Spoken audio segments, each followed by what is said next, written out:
Hello, everybody. How are you guys? I hope you guys are good. Hope you are having a fantastic day or night, no matter where you are. Okay, so as some of you know, I had previously done a couple of videos on Charlie Kirk, the the tragedy that had happened, um, and I kind of wanted to go and do a video about really who he was because there seems to be a lot of people who don't really know who he was. They're just going by things that they heard, things that they, were told, and blah, blah, blah. We all know how that goes. So I kind of wanted to go through and go over some of the stuff and show what he did for the people, what he did to try to make America a little bit better. Okay. So before we get started, please do me a favor and hit that like button and make sure you have subscribed to the channel if you have not already done so. All right.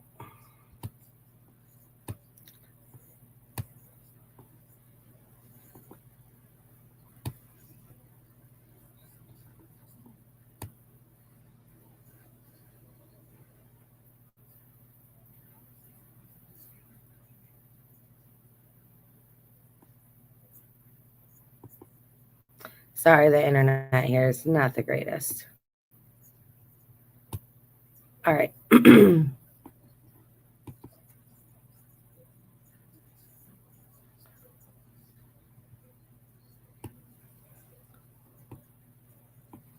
got a question for you real quick.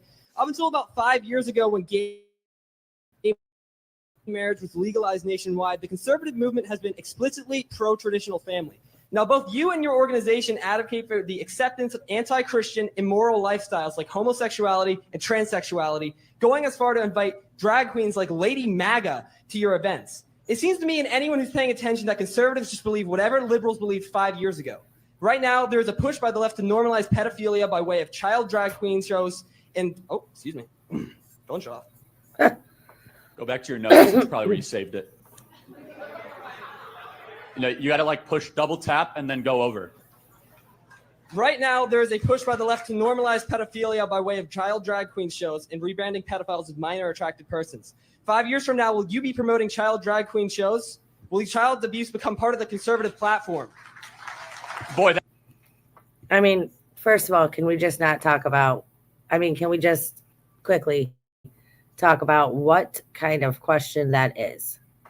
So, this is for those of you that don't know, he basically went around and debated college kids, spoke to college kids about the basically the conservative lifestyle and how they all had a problem with it. They all had this to say. There's been so many people talking about, oh, he's anti-gay, he was racist, he was, homophobic, and none of that is true, which I'm going to show you here through all of these clips. But here's the thing, and you're going to see this because I'm going to pull up clips of this. So many people have come on, and well, first of all, let's just talk about the people that celebrated this man's murder. He was murdered in front of thousands of people while speaking at Utah University. Okay, there was kids there, there was families there, and this man was taken out right there in front of everybody. Okay, because of his beliefs, because of his right to free speech. So a lot of people had celebrated his death, putting videos out on TikTok or social media, this, that, and the other. And then those people started getting reprimanded. Like those people started getting fired from their jobs. They started, getting, basically, listen, you either resign or we're going to fire you. It's your choice. So they were being pushed out. And then they wanted to come on TikTok and social media and cry about, well, what am I going to do now? I lost my job. I can't believe I lost my job for freedom of speech. But that's the thing, right? They're sitting there celebrating this man's murder because of his right to freedom of speech. But they're sitting there crying that they lost their job because of freedom of speech. He lost his life. They lost their job. Like, sit down, shut up, and get over it. But let's hear what he had to say to this question. That's a slippery slope fallacy if I've ever seen one. First of all, I've never invited a drag queen to come to any Turning Point USA event. I was at Politicon, and an individual by the name of Lady Maga came up, and I took a picture, and she walked away. Secondly, let me ask you a question. Are you a Trump supporter? Yes, sir. So are you a proud Trump supporter? Of course. So are you sickened that he had a gay man speak at his convention? Yes. Then you're not a Trump supporter, my friend. Thank you very much. Let me ask you another question. Should he return the money of Peter Thiel, an openly gay man who supports his campaign? No, if it helps him strategically, Okay. sure, he can. Should he stop talking to Tammy Bruce, who's an open lesbian that's a Fox News contributor? If it's affecting his ideas, then probably, yeah. Okay, so you say you're a Trump supporter, yet you have all these issues and these disagreements with him. Let me be very clear about my position. My personal position, I'm a Christian first and foremost, then an American, then a constitutionalist, then a conservative, in that order. I believe marriage, biblically, if we want to have a biblical and theological discussion, as articulated in the greatest book ever to exist in the history of the world, the Holy Bible. Marriage in the Holy Bible is one man, one woman. I also do not believe in the sort of rhetoric that some people engage in, that all of a sudden that they say there's no place for gay people in the conservative movement. Now, let me pause this real quick, because you see how he's sitting here talking about Bible and how first and foremost he is a Christian above all else, right? And there's no hate. There's no hate coming from his voice. There's no hatred in his tone. However, the person who asked this question seems to have a lot of hate inside of him, a lot of anger inside of him. It's not, it just wasn't who this man was. Do not believe that. And let me ask you a question. Can I ask you a question then? Sure, go for it. So, the American family, liberty, freedom, the Constitution, our history, veterans, that's what we're conserving. I'll get to you later, though. Don't worry. So let me ask you a question. What if you had your way? What would you do with gay people in America?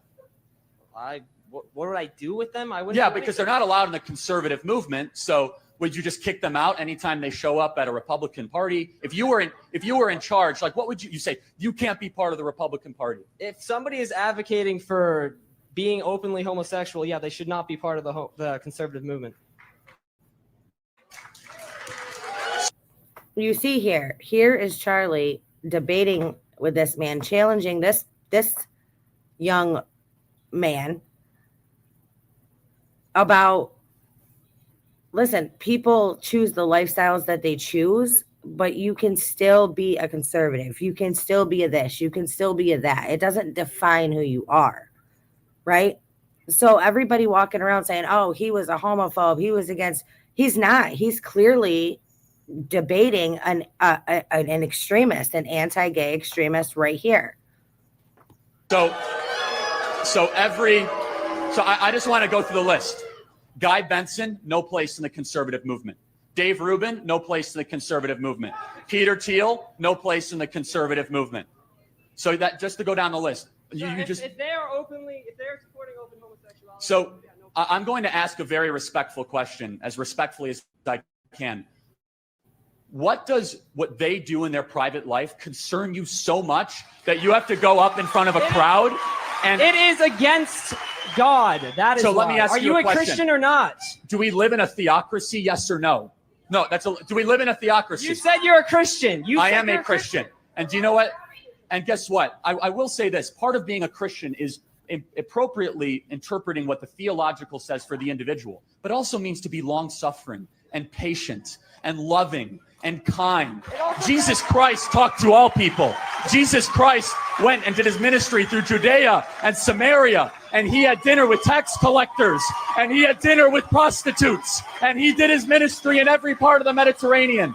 What it means to be a Christian, my friend, is to be open-minded but firm in your beliefs, so you can have that belief.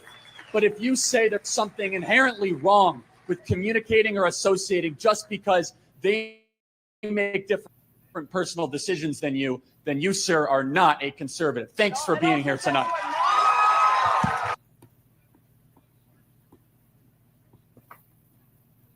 Yep. Hey, Kristen, thank you so much for being here. Rhonda, hello. All right.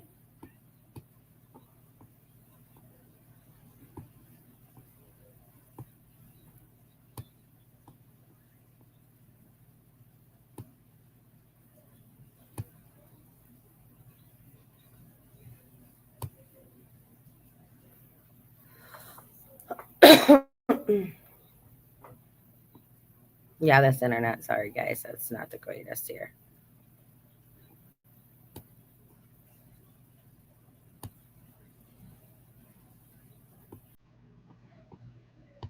When a hero stumbles,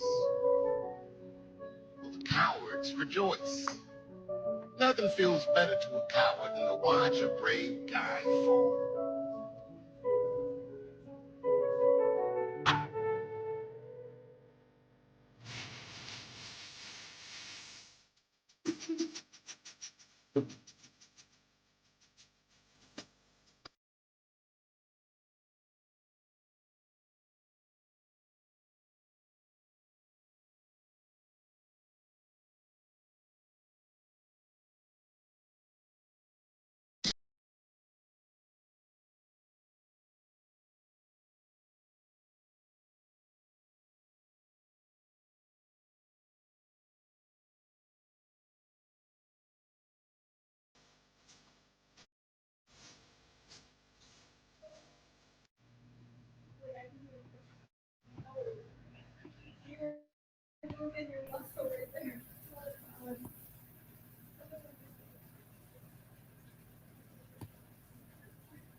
Yep, hold on a second.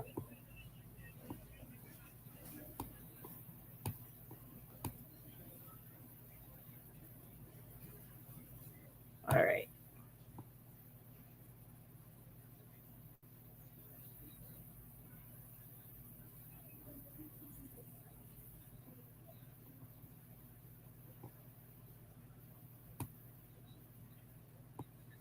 I mean, people need to know who this man was. There was a lot of people.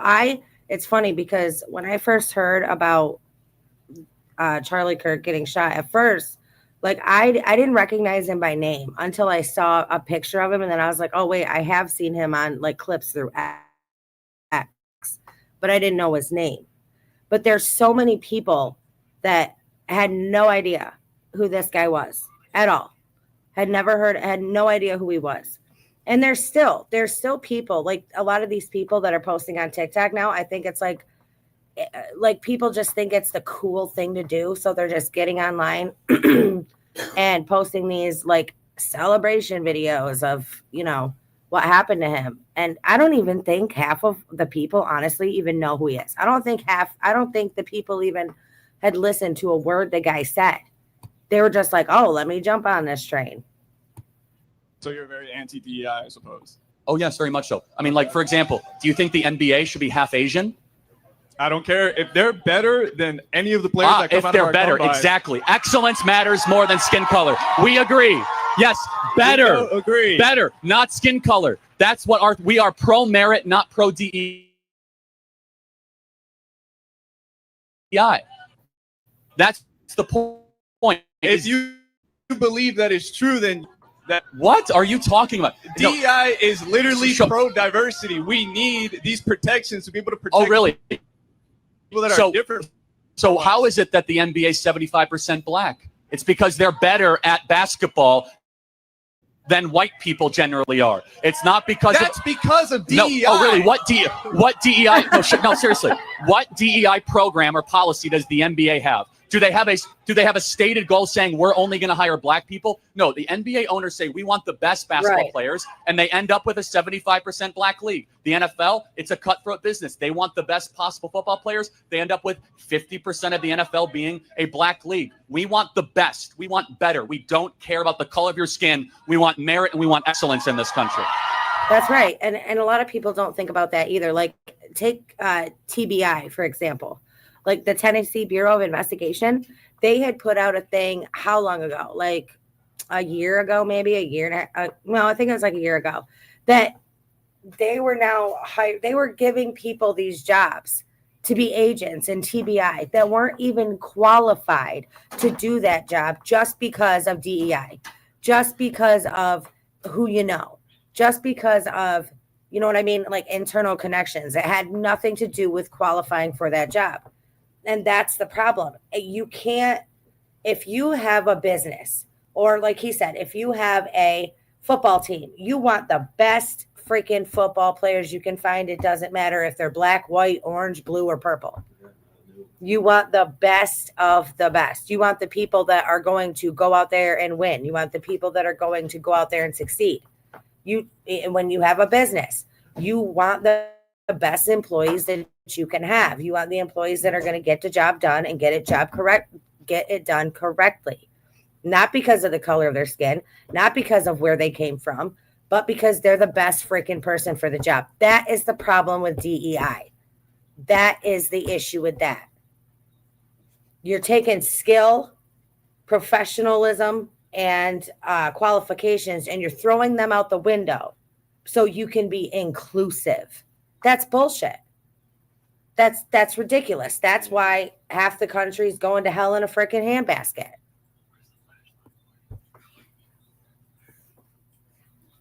It's crazy. It's craziness. And I don't understand why so many people seem to have an issue with this. It's ridiculous.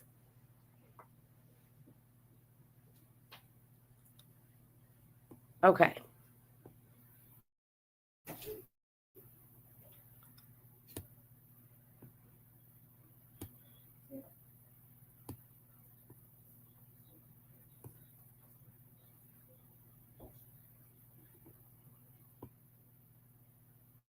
What's really sad is that, Charlie also so he would go to these colleges because wokeism is one of the worst things that ever happened to this country. It is so bad. And there is so much brainwashing going on in these institutions like colleges. There is so much brainwashing and propaganda going on inside these institutions that these are the people that are coming out of it. These are the people that these college kids that I'm showing you right here in these clips, these are the product of this system that they have created full of brainwashed boneheads who can't think for themselves. They're just being told something and they're going and they're that's what they believe because that's what their professor told them. It's crazy. But let's take a listen to this. It's absolute insanity. Oh, wait, let me read this, I guess, to give you some context. If you ever believe the mainstream media is turning people into literal zombies, watch this to the end.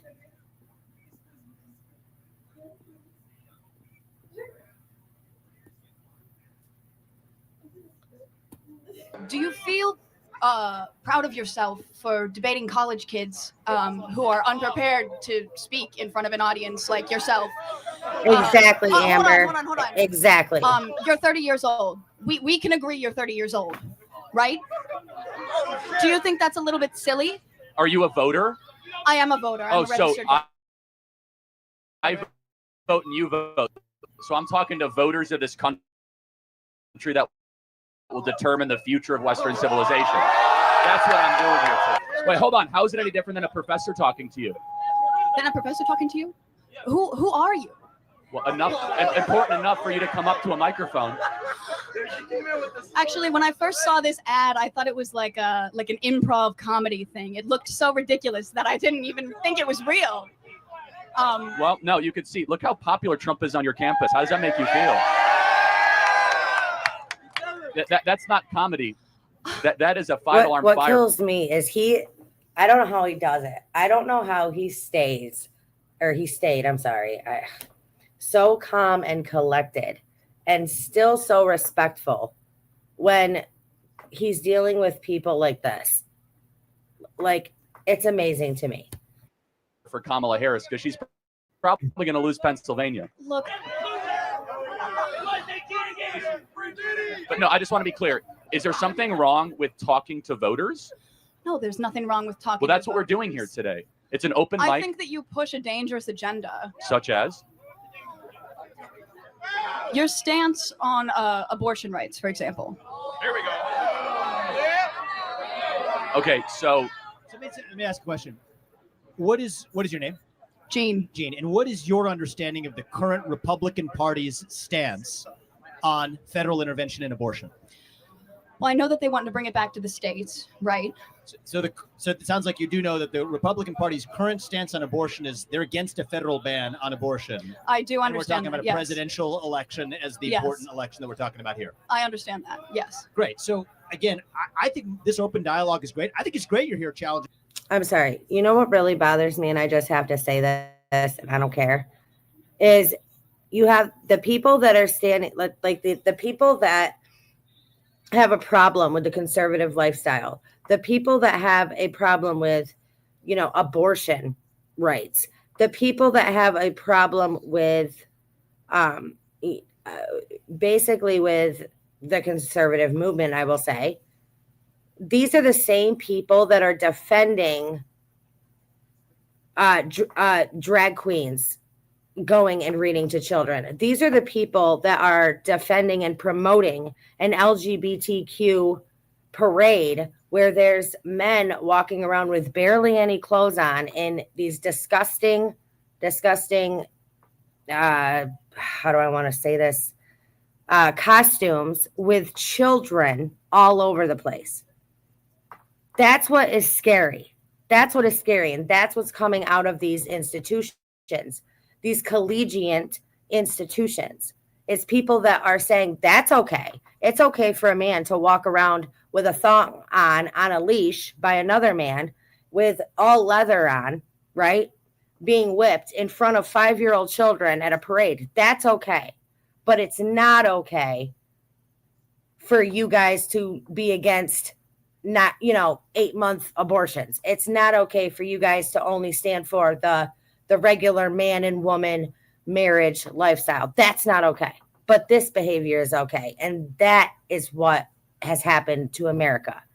That is what is burning America to the ground. Is the freaking woke mindset of these people who can't think outside of their box that they've been put in, who can't think for themselves, who can't form a fucking thought on their own without being told what to think, when to think, and how to think.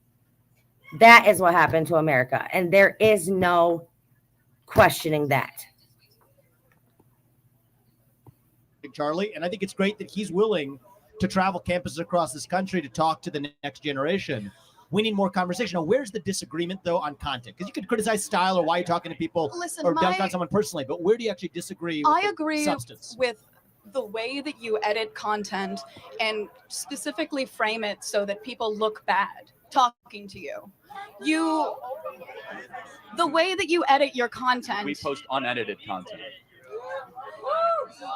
Let me just ask you one thing though, because personal insults can fly in all directions.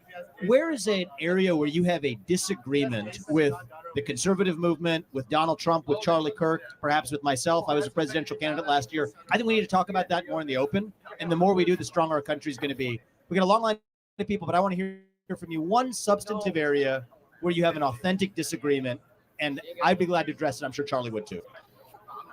Just in anything, relating to any political topic where you have a disagreement. Let's air it. Okay. I disagree with some of the laws that are being pushed in Congress that are against the LGBTQ community and the trans community. Okay, so let's talk about that. I'm going to give you my view. Does she, though? You kind of got to ask yourself, does she really have a problem with that? Because, it took her a few minutes to figure out what she was going to say. It took her a few minutes to pick a problem. And that's the problem that she picked. So you have to ask yourself, does she really have a problem? Is she just trying to make herself relevant? Is she just trying to, act like she knows more than she does? You know what I mean? And then I want to hear yours. Okay. My view is that if you're a fully grown adult 18 or above, you're free to live how you want, dress how you want, marry who you want if you want, if you're over the age of 18. I agree. But you are not free to indoctrinate children in schools who are not yet of the age of consent. You are not free, just as you're a 17-year-old or a 15-year-old can't get a tattoo on their own. I don't think that you should be able to go or until the age of 18. And so the lines that I draw here is that men are free to claim to be women and swim in swimming pools. You're not free to claim trophies in a women's sports competition. You're not free to enter a women's locker room. You're not free to change a language, and you're not free to actually indoctrinate our children who are under the age of 5 in schools. Do we agree on the fact that adults should be able to live freely while still treating children differently? If so, we're on the same side of this issue.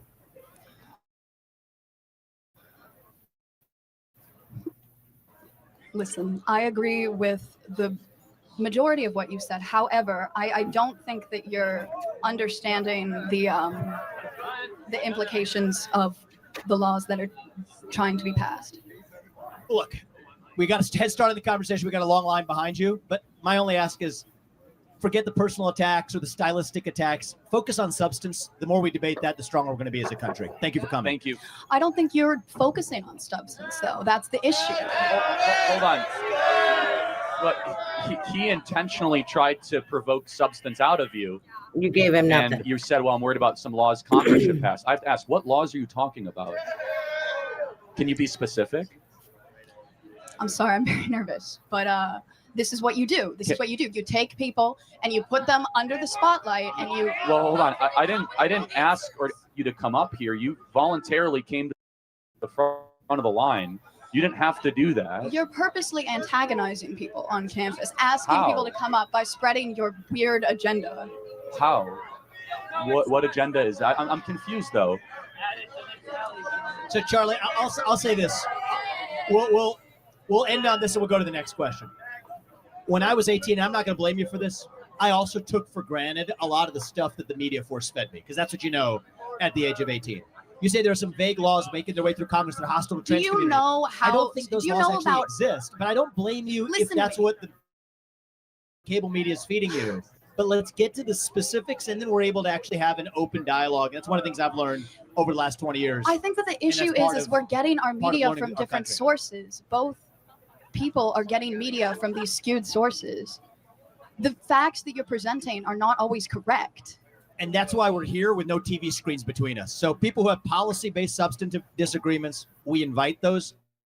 I think that's how we're going to get our country back. And as it relates to trans, which you brought up, 18 or above, you're free to live how you want. You're not free to force that onto somebody else, or especially kids. And if Amen. we agree on Thank that, you we very make some much. progress. Thank you.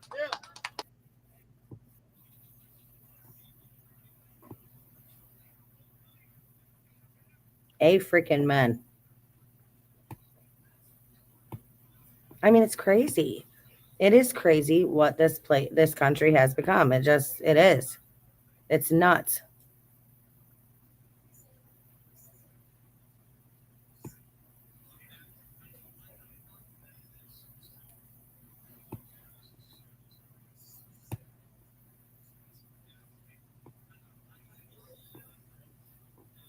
The cocaine was right here, and I took it. Is it the person who dropped it there, or my fault if I took it? I think the question of fault Wrong. is a wrong My word. fault. It's my fault if I take it. But then See, what made you take it? I believe that people are responsible for their own decisions. These have been redlined for centuries. So families and Wait, black so men black people are too stupid to know otherwise not haven't take drugs? Is redlined. that I your said red argument? line. No, that's your argument. No, your argument is that black people are too stupid, No, and like drugs come, they must No, use them. exactly. They've been redlining the communities, and then That's the your drugs are argument. being brought into No, the community. I They're being believe. overexposed to it, So, and thus they're more first of all, likely to take it. So to your Same with point, white people. You know, so many white people at Berkeley do cocaine too, so right? your point, How are we they don't have different? enough people in prison. Okay, so They don't have enough. we under-incarcerate rapists, under-incarcerate sexual That's what I offenders. said. Average rapist gets 3.5 years in prison. 3.5 years. Rapists should get prison to life and castration. We under-imprison people. We probably I mean, 100%. I agree with that. 100%. imprison people for some drug possession crimes. You and I could find agreement on that. Okay. Not drug dealing. And those crimes happen to fall along racial lines. So No, they don't. No, they don't. So blacks But the commit more crimes than FBI white has people. statistics behind Both, So- like, so- so I'm Hispanic too. As Well, look, blacks commit more crimes than white people. Don't want to say it out loud. It's just the way it works. No. Black My question is why? Blacks kill. Why? Because they don't have fathers in the home. And then So- how does that happen? We can't Because just stop asking because why. right, exactly. The question. So that's the question. First of all, it's culture. No one wants to say it. How does culture arise? Yeah. How does it- We can't divorce the So laws that we're living in we, from how we behave. inserted ourselves, the federal government in the 1960s, Lyndon Baines Johnson, Great Society Act, inserted themselves in the black community primarily, tore down the homes, put up vertical housing units like Caprini Green and others, and then we brought in massive government programs where black women married the government and separated from black men, creating this chasm where we subsidize single motherhood. Black women and women in general America lose money if they get married, and that's not right. So we subsidize single motherhood. 75% of black babies in America do not have a stable father in the home. 75%. Every statistic will show if you bring fathers back in the home, crime goes down, depression goes down. Fatherhood.org, look it up. It's publicly funded. The California's government Is that funds it. statistic based on marriage? On It's- marriage rates? Well, it depends on whether there's a stable father in the home, right? So how they tabulate it, I'm not really sure, but you go to fatherhood.org. It's publicly funded by the federal government, by state governments. It's like the most nonpartisan. Yeah, just look it up. Fatherhood.org. If cocaine was Well,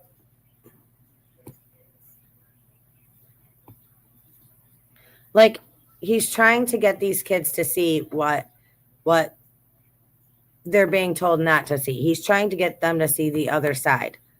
And it's crazy that he was gunned down for it. It's crazy.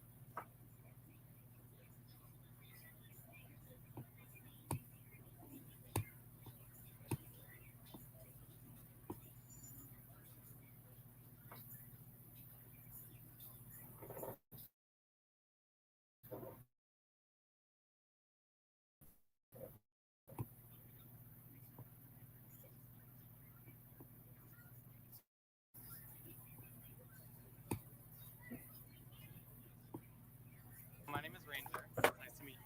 All right, hello. My name is Ranger. It's nice to meet you both. So I have two questions for you. The first of which is you were talking about you want an America that fears God, but it's believed to be back to the fundamentals of when this country was started and the Constitution was made, that there's supposed to be a separation of church and state, but it seems you don't believe that anymore. Well, where does it say that in the U.S. Constitution? It was written in the Constitution. I don't exactly remember what part, but it has been written. It's not actually. So, and that's okay. I'm going to help you out here. Okay. There's the free expression clause and the establishment clause. So what you're thinking is of the First Amendment. What you're thinking of is that Congress shall make no law prohibiting or promoting the exercise of religion or the free exercise thereof. Now, mind you, the separation of church and state is not in the U.S. Constitution, and that's okay. Not a lot of people know this. It is from a letter that Thomas Jefferson wrote in 1803 to the Danbury Baptist Convention in Massachusetts, saying to the church, the government will not come after you. There was no question at the time of the founding that God played a central role in all of our government. In fact, God is there in 4 times mentioned in the Declaration of Independence. And never should we, and you would agree, there should never be separation of morality in state. But then I have another question, not the second question, but do you believe there should be a separation between those two things, church and state? Well, it depends on, well, let's play it out. Do we currently have that? During COVID, the government was able to shut down the church. Should that be allowed? I mean, I don't believe so, no. Okay, so the point is that we don't even have separation of church and state because the state was able to tell the church whether or not that you could practice on Easter. Now, that's the standard that they currently have. Do I believe in a separation of morality in state? Of course not. Now, the morality that built the West is the 10 Commandments. The 10 Commandments is the best rules of life for any society to flourish and to be able to succeed. You shall have no other gods before me. You shall have no other idols. You shall not take the Lord's name in vain. Honor your mother and father. You may live long in the land of which you are in. Honor the Sabbath day and keep it holy. Do not murder. Do not steal. Do not, bear false witness. Do not covet. Do not commit adultery. It's out of order, but that's still the 10 Commandments. Those rules for life is what the founders believed, so much so that they're in the halls of Congress and the Supreme Court. That we believe is transcendently transmitted to us, and that when we do not submit to those 10 Commandments, our country starts to fall apart. But if you think about it, most wars when religion gets entangled into a culture and even government, most wars have started because of that. So that's a talking point that has no basis, and that's okay because a professor told you that. So let's go to the truth. And I'm going to ask you a couple of questions. What religion did Mao Zedong believe in, the great murderer of China who killed 50 million people? Hello, Jade. Welcome. Did Joseph Stalin believe in, who killed over 30 million people of the Soviet Union? He was an atheist. So that's 80 million people murdered in 2 countries in just the 20th century that did not believe in any religion.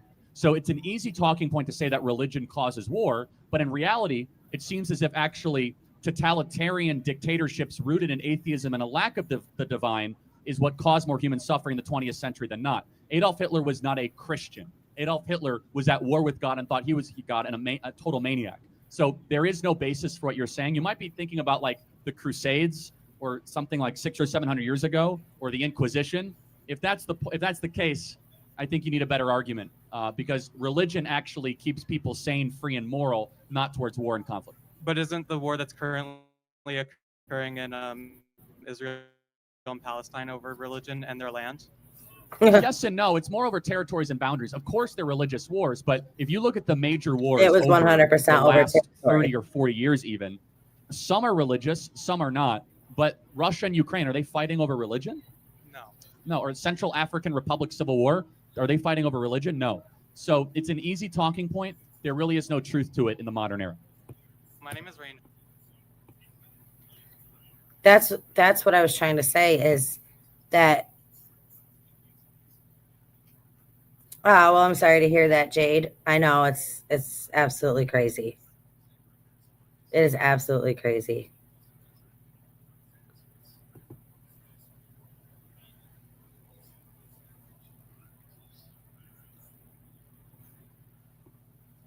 I always loved how he stood up to what the universities were teaching. He saw and knew the brainwashing happening there, 100%.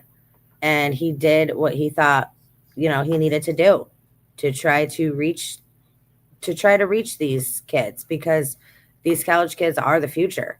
And he saw it going down the drain. I do have Venmo, Jade. It's Kristen. I don't know if it's in my, I don't know if it's in my thing, but it's at the CNY fam, all in lowercase. Okay.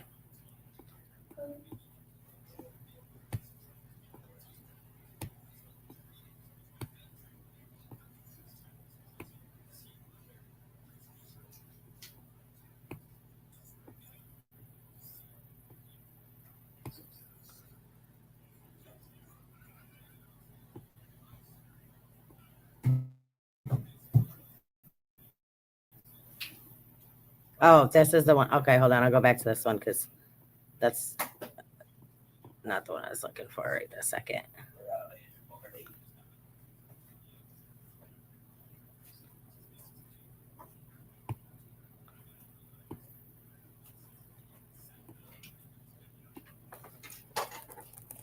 Give me 1 second. Yeah, I know.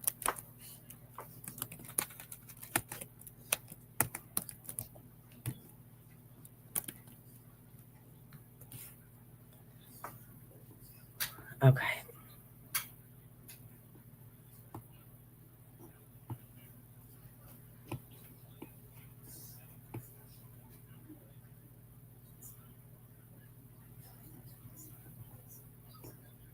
Let me go down here and let's go to this end for a minute.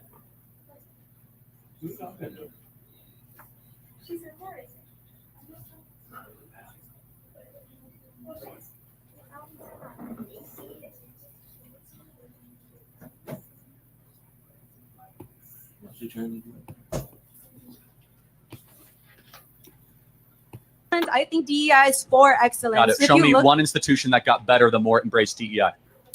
One institution that got better that embraced DEI. That got smarter, more competitive, leaner, more productive, and that was better than it was 10 years ago. Are our airports more efficient? Are we landing planes better? Are our airlines better? Is our government better? Is our schools better? Is our universities better? Show me one example. Is our public health authorities better? Show me one institution that's embraced DEI that has become better, more excellent than it was 20 years ago. It doesn't exist. DEI will destroy an institution from within. Let me ask you another question. When she couldn't even answer the question. See, that's what I'm saying. She's up here trying to debate on something that she doesn't have any, she has no reason being up at that microphone. She doesn't even know what she's talking about. She just wants to be part of this dumbass movement. So she's like, I'm just going to go up here and I'm going to say what everybody else is saying. When you can't, when she doesn't even have anything to retort. Like, it's crazy. People, when COVID happened, they removed the SAT scores. Yet, I think DEI Isn't that crazy? Like, I feel like that's what half of these people do. They're like, I have no idea why I'm up here, like, debating this guy, why I'm up here being against this guy. Everybody else is doing it, so I just want to join in. Like, it's crazy. It's crazy.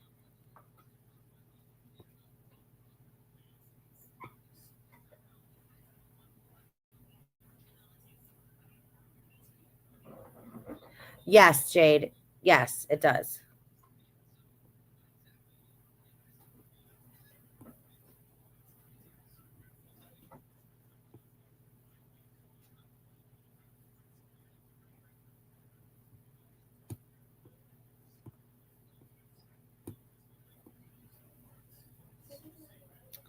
Hi, Mello. Welcome. Thank you. I appreciate that. We need all the prayers we can get.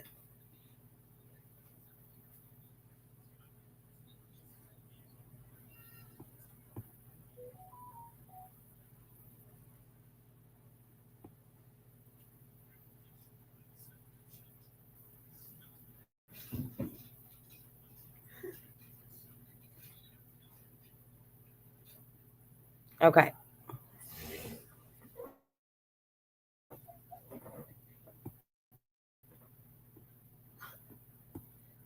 My strongest? Yeah, because I'm kind of here to debate you, so I kind of want to hear what your I want to hear what your biggest gun is.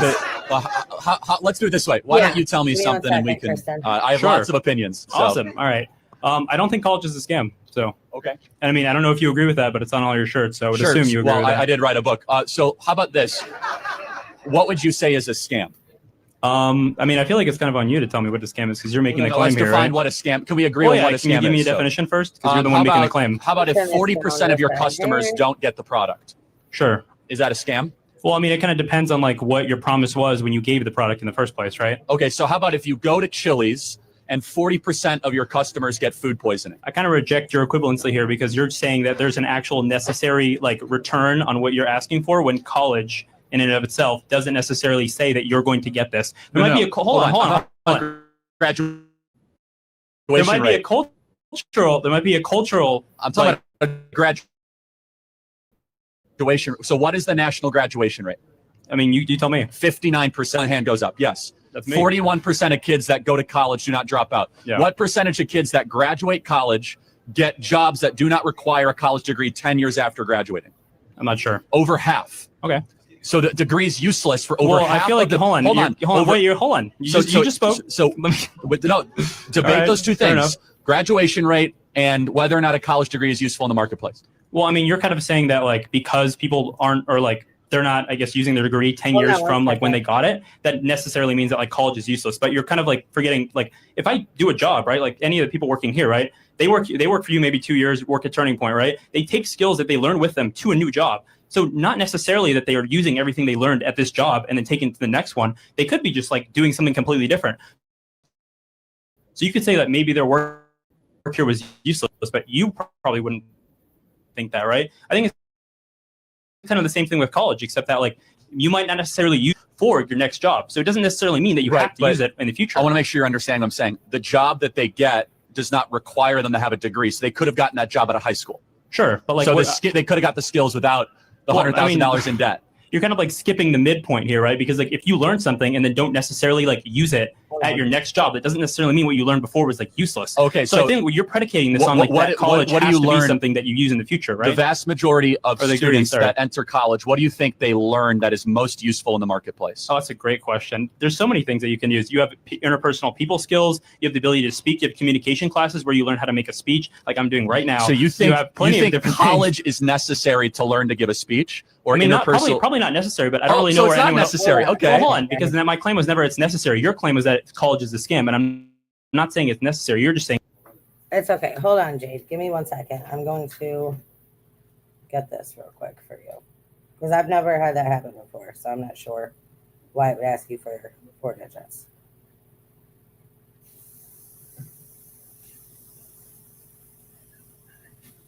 Let me.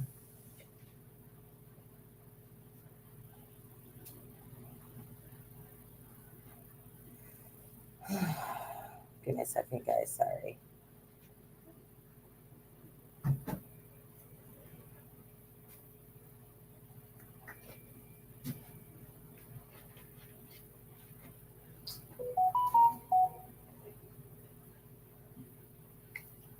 Oh, I just got it. If that was you, it just came through.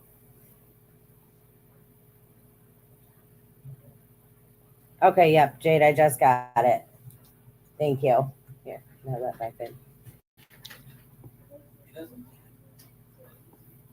It's a scam. So you have to disprove that claim right now. So a scam would be that if 10% or 20% of your customers do not get the value of what is being offered. For example, if half define value. The promise that is guaranteed. So for What's example, the promise? Tell me the promise. The promise for you go to Cal State Fullerton's Yeah, I really website. appreciate it. It says Thank achieve you. greatness. So you can't Appreciate achieve. any help So like you what, can they're get. scamming people because they're not achieving greatness. If you're going to interrupt me like every 10 seconds, Okay, fair this is enough. not much of a dialogue. All right. I said it before. I don't know how he stays so calm and collected with people like so like rude and sarcastic to him. I'm sorry. It's so bizarre to think that he's not here that I still keep talking about him like he's still here, like in the present tense. It's crazy. I mean, America lost a good one the day that he died. I mean, we lost someone that, you know, believed in the true American values, the true morals that the Bible had set forth, that, you know, the nuclear family. I mean, basically the conservative movement, raise your family right, raise your kids right, you know, get married, have a life. I mean, he even wanted it. He even said it should be that once a woman had a child, if she didn't want to go back to work, she shouldn't have to work. She should be paid to stay home and raise her children the right way. I mean, that's what he stood for. You know, not for the hate, not for the violence, not for the nonsense, just true morals and values and raising the family right. And he's, you know, he was taken so young. And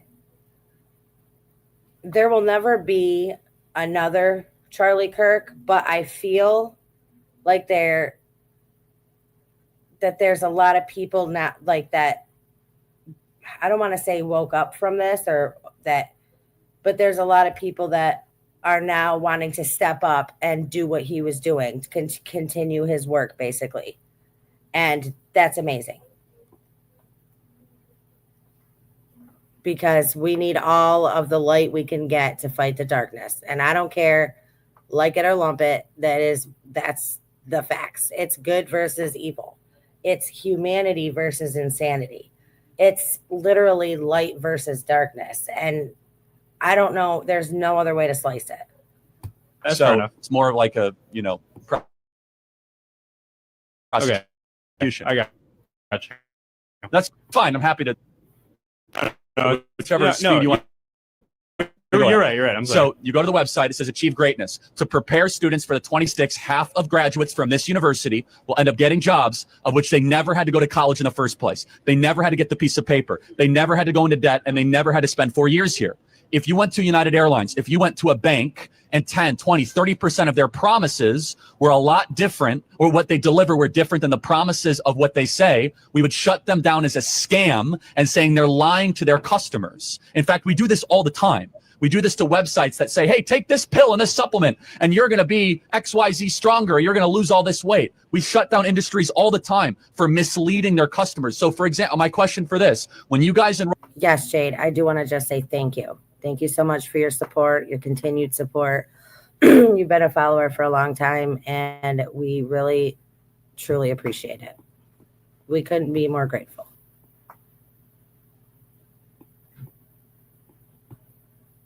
At this university, did you know that if you're studying sociology, more likely than not, you're going to end up in a job market where that piece of paper is not actually. So I guess like what you're making this claim off of is that like college makes a promise, right? That you are going to be able to use your certificate that you get from the school in your future job, right? That's the claim that you're making from what I'm aware. One of several. Right? I wrote a whole book about why it's a scam, but I'm just talking about what you're saying in front of me, That's right? correct. So there's a promise made to a consumer, a big amount of money borrowed, and that promise is not fulfilled far too often. I would say 30 to 40% of the time, minimum 50 to percent of the time. Okay, so what you're saying right now is, because I asked you, I said, where do they specifically guaranteed a job, right? Because that's what you're saying. Hold on, it's embedded in the experience. And somebody here, their life is going to be worse because they go to college. Definitely not. Okay, the expectation of borrowing hundreds of thousands of dollars, tens of thousands of dollars, potentially hundreds of thousands of dollars, is I'm betting on myself to enrich my future. That's the whole idea why they're here. Yeah. Okay, so it's not as if you walk around, you're like, well, it's a risk. Here at college, take, North African lesbian poetry and spend all this time here, learning why men can give birth. No, the idea is that I'm going to suck it up and go through these classes of the 4 most important years of my life where I have energy and I have passion, and then I'll be able to go get a great job. For certain degrees and measures, that's the case. But here's the part. In economics or in markets, you need informed consent. And far too often, students are not given informed consent for the debt burden, the time, and unfortunately, the dropout rate. Not to mention the ideological drivel that is. I think that like because the original question was, do you think college is a scam, right? And you tried to like give me like a metric for which like it's like making it a scam, but like I feel like you haven't said anything about like how like college doesn't promise you that you're going to get a job. So like, that's not like anything. So I feel fair like enough. Let me go a level deeper. You just proselytized for like 5 minutes. Come on, like, can I get a turn to speak? But let me ask a question. How many of you are forced to take classes that are a waste of time that you do not want to have to take? Every hand goes up. So how is that not a scam? So they're being forced to take classes they don't want to take, that if they had other choices. Well, what's weird is that, oh God. What's weird is that this guy is up here saying, well, wait a minute. Why? There is no guarantee that once we get out of college, we're going to have a job. No kidding. That's literally the point, right? Is that not literally the whole point? Is that you spend all of this money, you graduate with debt, and you're working off till you're 50 years old, paying off your student loans. And then when you graduate, you can't even get a job in your field.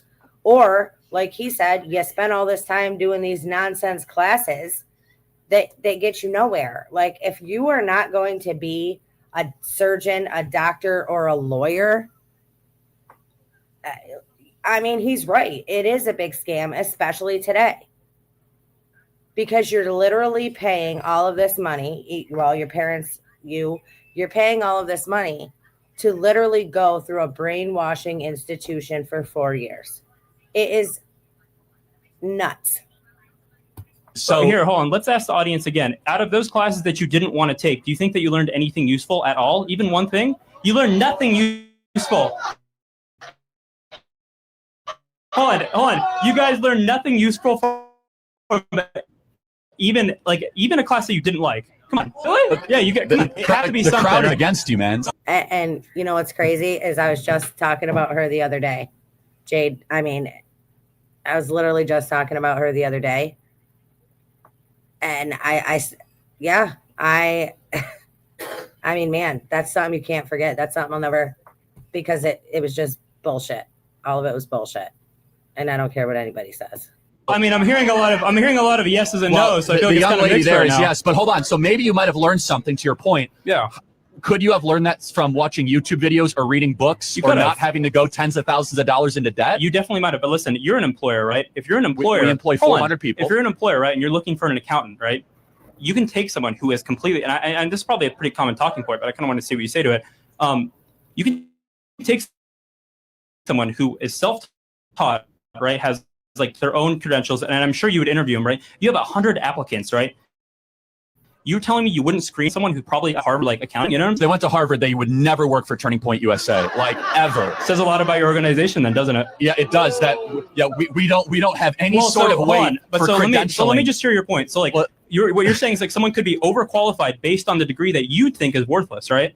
If you go to Harvard, I immediately think you're an intellectual idiot. Like, oh wow, okay. If you go to Harvard, I think you are infected with the worst possible ideas. That kind of like goes against what you just said about them being overqualified to work for your organization, right? Well, I never said overqualified. I said they'd be over-credentialed. There's a big difference in qualification and credentialing. Well, I mean, you just talked about how you can get a credential outside of school, but in this case, someone could be you can get overcredentialed wisdom for your and job. intelligence outside of school. Oh, okay, that's a good one. But you don't have to get a credential outside of school. Wisdom and intelligence. So there's a big difference. Yeah. Wisdom is the knowledge of things that don't change. Intelligence is the knowledge of things that do change. Okay. Intelligence is the processing power that allows you to find wisdom and factual knowledge. But to your point, so if there were applicants, we don't require college degrees for our applicants at Turning Point USA. But the vast majority of kids that go to college are not becoming accountants, lawyers, doctors. Okay, hold on, but they're not. Hold on, wait, but you already, so you're agreeing with me, right? You think that it's important that someone has a credential to do an accounting job, right? But that, of course. But okay, so hold on, wait. So that's we agree with that, sliver right? of the reason why people go to college. Hold on. You don't. I'm not talking about a sliver. You said college is a scam, right? I do. The I'm holding you to that. You said college is a scam, right? Yes. And your own value criteria was that people couldn't get a job out of college, and you're literally saying that you can get a job out of college for being an accountant. Let me make the shirt even more specific. Okay. College in its current form that affects the majority of students at the majority of colleges, not counting the sliver cases of doctors, nurses, lawyers, accountants that are able to avoid left-wing parasitic ideology, is a scam. So like the majority of people that come out of college. But that doesn't make a good T-shirt, man. All right, fair enough. I mean, I can do my own little like, like conservative ideologies, like making everyone like go back to like trad, like traditionalism, like 7th century, like I can do that too. Like, but we're not actually having a discussion if you just keep throwing buzzwords in here. So let me ask you this. So when you say college is a scam, right? I gave you the longer explanation. Yeah, you gave me the longer explanation, nuanced, right? Yeah. But you kind of conceded already that parts of college are not a scam, right? Well, it depends what you, again, but the parts that are you to read my book. But the parts, I'm not going to read your book. Listen, Well, I'm talking to you. Then you're not arguing in faith. Come on, listen. I'm arguing because I'm talking to you right now. I want to know what you're saying. I don't give a about your book.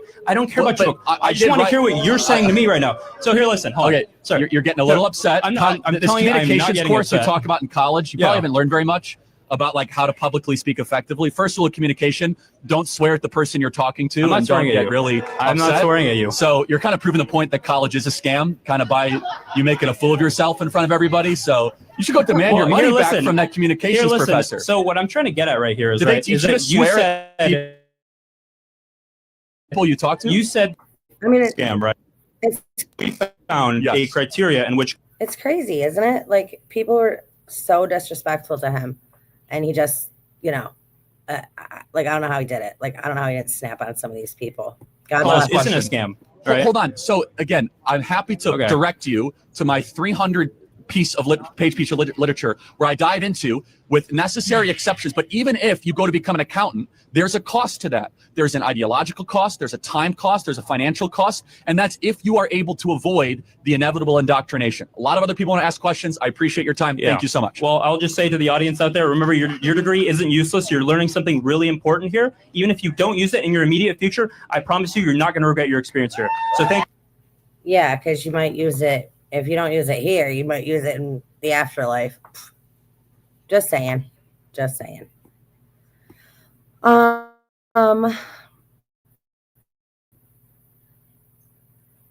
elite need and want us to be enslaved to them. We work and know the trades. We make the world work. Yeah, just like the Bug's Life. I'm not going to give the date. Soon I'll meet Mrs. G up there for the first time. In Truckee, you're going to Truckee, you're saying? That's crazy.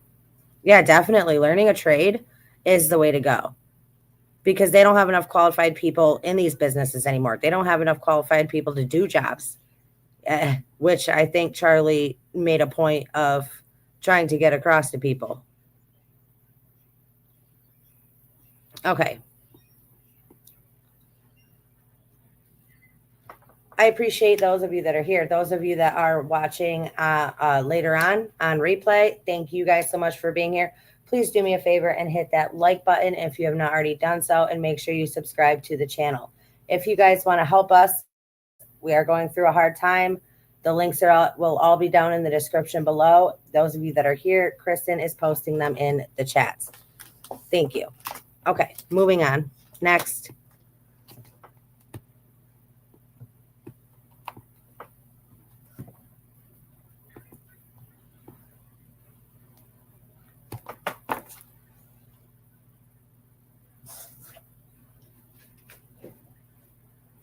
I want to find this one. I literally almost cried when I heard this. Let me find it. Give me 1 second. I want to see which one it is here.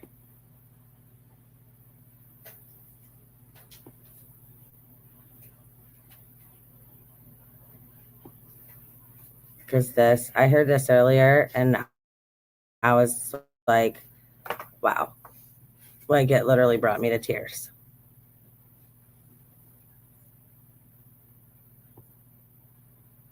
Let me just pull it up here. I got to find out which one it is. They all just say X. Such a pain. And the internet is so crappy here.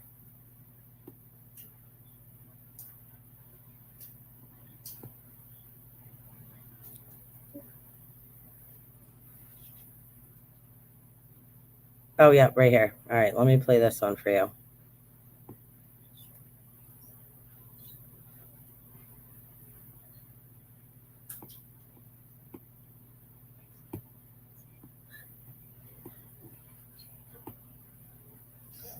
Have y'all seen this? Okay, she asked AI to generate what Charlie Kirk would say to us about his death.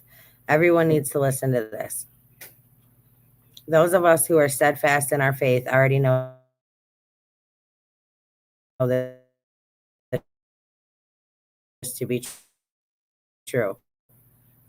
Unto the beautiful.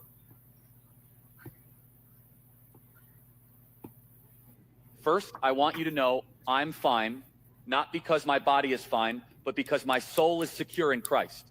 Death is not the end. It's a promotion. Don't waste 1 second mourning me. I knew the risks of standing up in this cultural moment, and I'd do it all over again. Second, do not let this violence divide us further.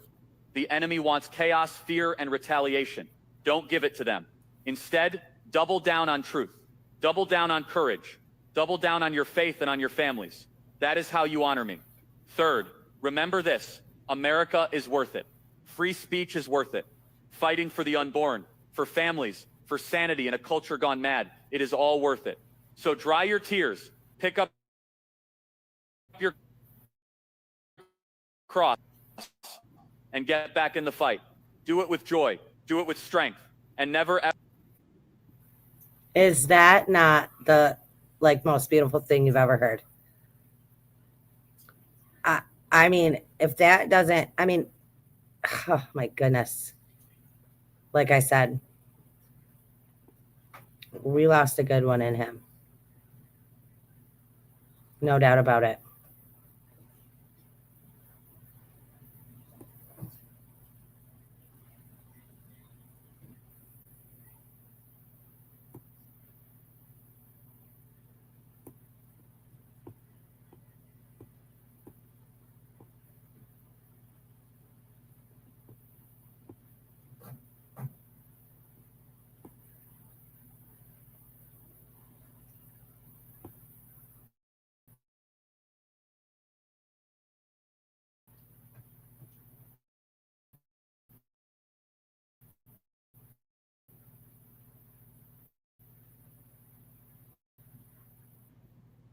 Political pundit. You've had years of training. You have all this money worth of resources behind you. You have a PR team. You got security here. So why do you, as a professional pundit, think it's fair to come to college campuses and debate college freshmen? Doesn't that seem kind of unfair to you? Well, hold on. Let's stop talking down to college kids. I'm talking to voters, right? This audience will determine the future of America. Well, yeah, okay. And as you could see with my first dialogue, I'm not here to be adversarial. We disagreed. I let him have his points in. And as far as the fair standpoint, I have no notes. You can go bring a professor. Why don't you go bring a professor and bring him up to the mic? Okay, well, okay. Why don't you go find 5 professors that have PhDs? I didn't go to college. That's a fair fight, right? By the way, you guys are in college. I didn't say this is not adversarial, but I mean, on the text message you sent out, it says, "Come to the debate." You have this sign that says, "Prove me wrong." It seems like you like want this like debate to happen so you can put it on YouTube and upload a clip of you dunking on the libs or whatever, dude. It seems like a grift is what it seems like to me. Okay, but hold on a second. Don't you agree that more speech, not less speech, is better for a free society? Sure, I agree with that. Yeah, but I would agree that like on this basis, it just seems like it's like disparate levels of like resources. You know what I mean? It doesn't seem to me. It seems like kind of disingenuous in you coming here because it seems like you don't really like want to have this debate. You just want to like dunk on people, bro. Well, let me see. I mean, so you're trying to play into my intentions, though. So why am I here? I'm here to support our Turning Point chapter. I'm here to help Tim Sheehy to defeat John Tester, as I said, which there's a lot of support for that. Been doing it quite a while. But you could also go phone a friend. Go bring 10 libs. You can all have your phones, and you could debate me, and I'll have no notes, and we'll see who wins. In fact, I just debated 25 college kids by myself, and actually went pretty well. So, yeah, I mean, I'm not sure what your point is here. This is a free speech event. You could bring whoever you want. And also, you don't have to come up to the mic. I was just asking you, dude. Like, yeah, and that's it. So if there's a point of disagreement, we can do that. But last thing I'll say is this: don't think so low of college kids. You might, I don't. This audience will determine the future of Western civilization, and this audience might be drafted into a world war. This audience is being used as pawns by people like John Tester and Kamala Harris to put their radical agenda. It's time that we start talking to the next generation, not talking down to the next generation. And that's what we're doing. Thank you.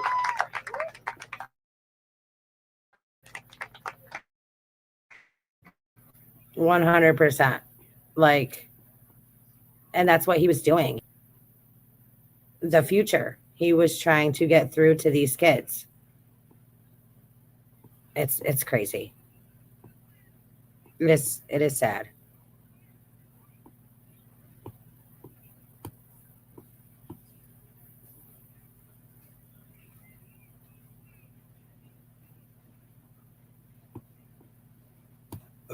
I wanted to listen to this little boy.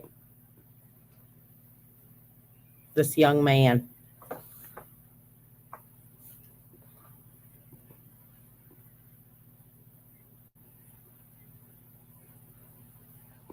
The death of someone I wanted to come on here and talk about the death of someone I looked up to, Charlie Kirk. And I wanted to say that it is disrespectful how people are making Fortnite memes and talking bad about him like he was a horrible person. All he did was have boldness in his faith with Jesus Christ. Like, you guys are so mean to people just because they have beliefs.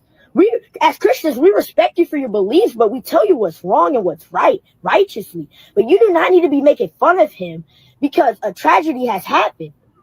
That's all I want to come on here to say is it's blatantly rude and disrespectful to be talking about someone's death like he's just a piece of trash. He has a family, he has kids, he has a wife. You guys want someone to respect you if you got shot, right? If you passed away, you would not want anyone to be talking bad about you. And I saw a video, I saw someone making fun of his wife too. Like, that's just horrible and rude.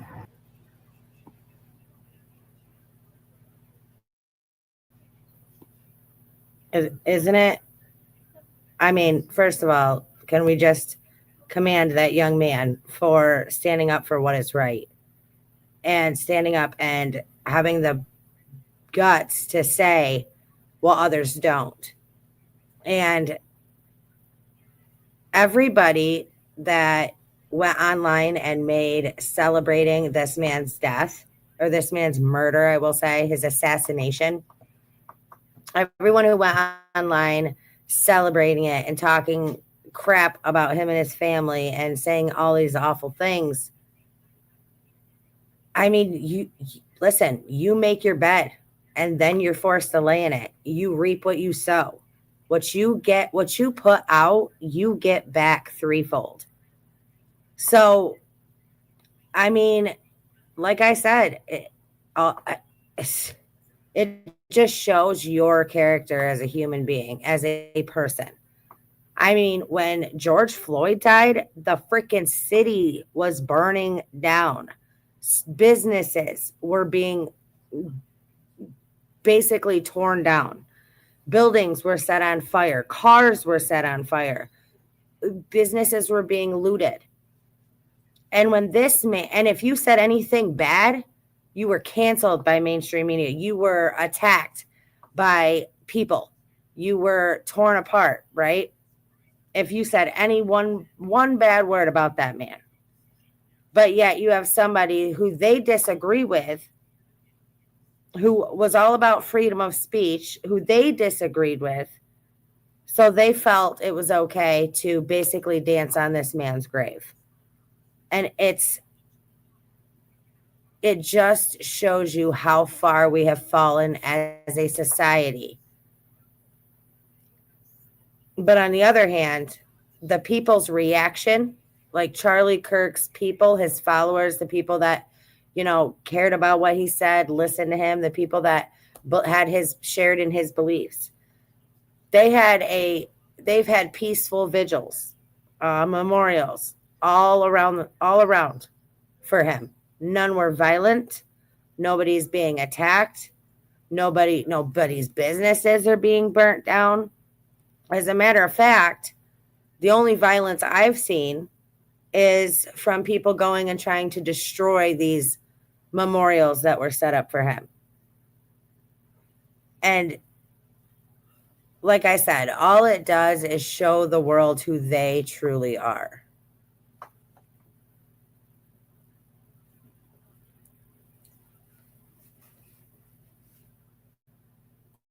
It's crazy. It is absolute insanity.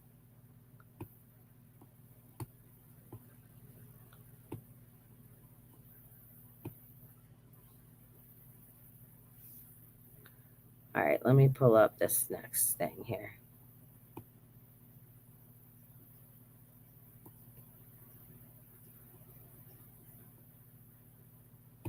You think my friend Charlie Kirk is dominating the news in his death at 31 because he was the most spectacular church growth guy or evangelist?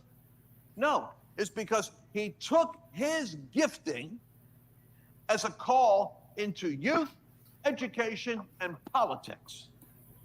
And he teared right there. And most people forget this. He did not go to college like Rush Limbaugh didn't go to college. So that means the excellency was of God. The devil had to take him out because he fused his faith as a believer in Jesus with his political, cultural engagement, challenging the college campuses because he felt the college campuses were propagandizing, teaching students what to think, not how to think. And like Stephen, he so humiliated them and put it out there on TikTok and YouTube. He learned the savviness of what to do with social media. So humiliated them daily that the devil couldn't handle it, and the left as a culture was driving them crazy because, like Stephen, they could not refute or resist the spirit or the wisdom by which he spoke. Amen. So there was a conspiracy to kill him. That's why everybody on the right isn't satisfied with the explanation. Because in their gut, they know there's a conspiracy. What maybe they don't realize is there is, but the conspiracy is in hell working through 100 mindless entities that are cooperating with him, not realizing they're under the power of darkness. There is a conspiracy. Your enemy knows who you are, and if he doesn't, he should. Yeah, amen. The next battle is over the kingdoms of this world that belong to Jesus. And here's what I'm going over a minute. I'm just going to go over and give a revelation. This will transform your thinking. You're not going into all the world that is owned and operated and controlled by the devil, the prince of this world, the god of this age, and then waiting for the rapture so you can pop out of here and escape. Meanwhile, you're going to live with your soybeans in your bug-out bag with your little hideaway hotel in the hills during the tribulation until he shows up. How about this? How about Jesus' blood already purchased all the kingdoms of this world? You're not going into the enemy territory to try to liberate a little bit of it and get some souls saved. You're going into what he already bought with his blood. It belongs to him. You're liberating the captives because he already purchased the property. Right. That mentality is different than going into the world system and trying not to get sucked into the vortex of Babylon. You're going in because he already bought it. The nations belong to him. Now that mentality, that spirit, will put you to the top of the Yatir class, because God's about to give some battlefield promotions. Mantles are being released, and God's giving divine upgrades, meaning wherever you were, there's a big hole in the battlefield right now that Charlie left. Why God let it happen, I don't know. I'm still praying and talking to heaven about that in private, but I'll tell you this. The net result of it is a whole lot of people that were enjoying watching the great work of God in America just had a wake-up call. He's the first, but not the last martyr of a new move of God. Oh, yeah. Amazing. Amazing. And that's like all you can think is that it had to be for a bigger reason. I mean, it had to be, it had to be for a bigger reason. That's all I can say.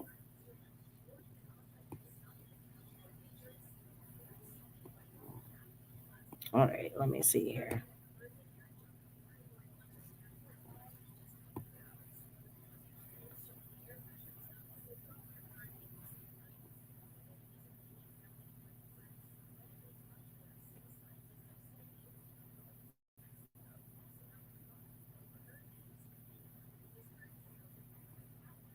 At the core of the left, at the core of a liberal, is someone that would use the sword if they had it. They are very violent people at their core. They always have been. They can't debate. They can't have conversation. So they'll resort to these tactics. They're going to do everything they possibly can to try to murder this movement because they can't beat us. So they're going to try to take weapons. And no, we're very aware of that. I'm aware of it. We have to have full-time security. This is not a joke. This is who these people are.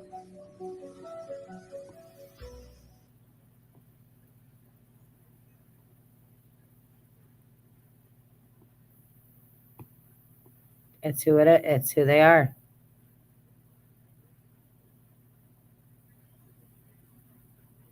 Exactly. Yep. 100%, Jade.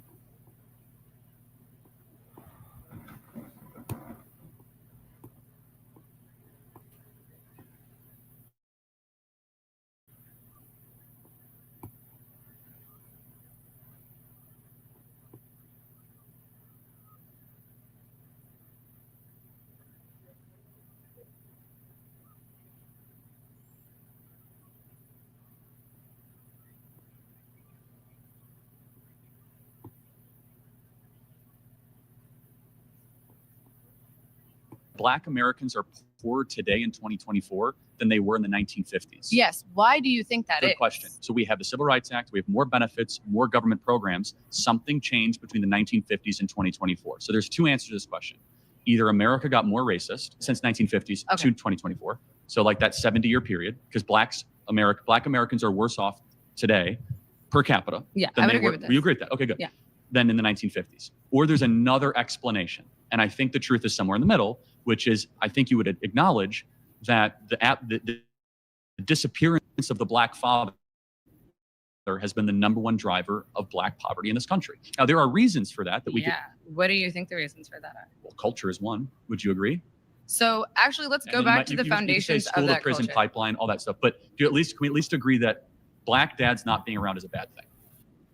Anyone's father not being around is a bad No, thing. of course, not but specifically. 75% of Black youth are not raised with a father in the home. It's the highest of any group in the country.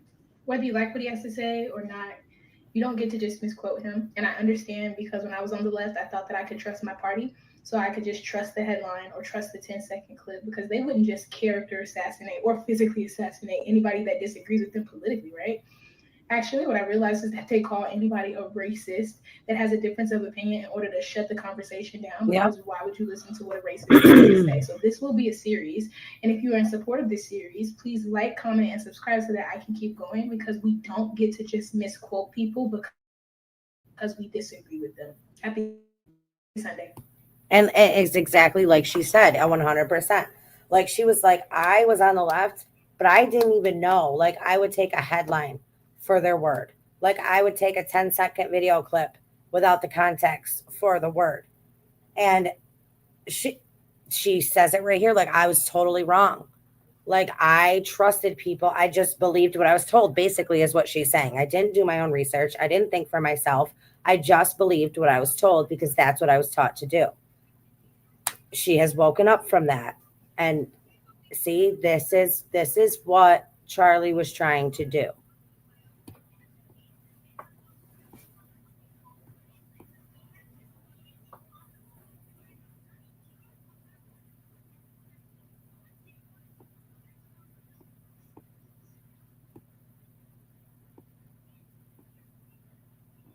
And I believe people on both sides do that, though. Like, I think if you're going to speak on something, you better damn well do your research before you do.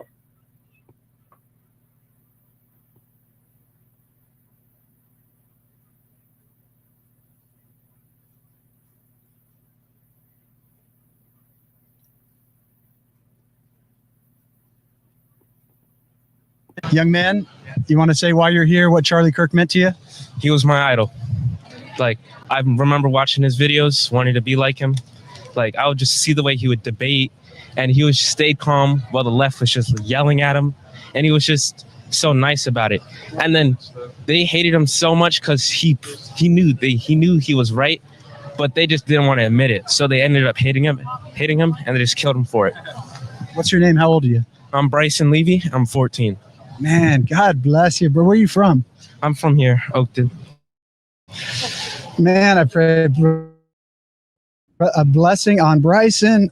This whole generation, Lord, raise them up. Give them extra strength, extra power, wisdom, and favor, Lord. I just pray your angel armies go with Bryson everywhere you go, brother, that God makes you a man, a warrior for this generation, my man. Thank you. Yeah.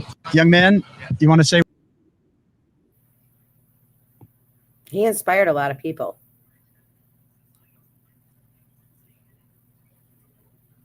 And 100%. That is the worst. That is I think it might be the worst. That is like the worst show on TV. And I cannot even believe that it's still on. Like, I cannot believe that it is still a TV show. Like, those women are so extreme that it's crazy. Like, every single one of them are batshit crazy. It's nuts. It's nuts. Whoopi, freaking Joy, the other ones. I don't even know. I don't watch the show.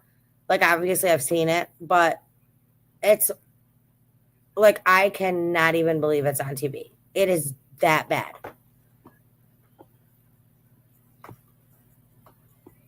They are disgusting, those women.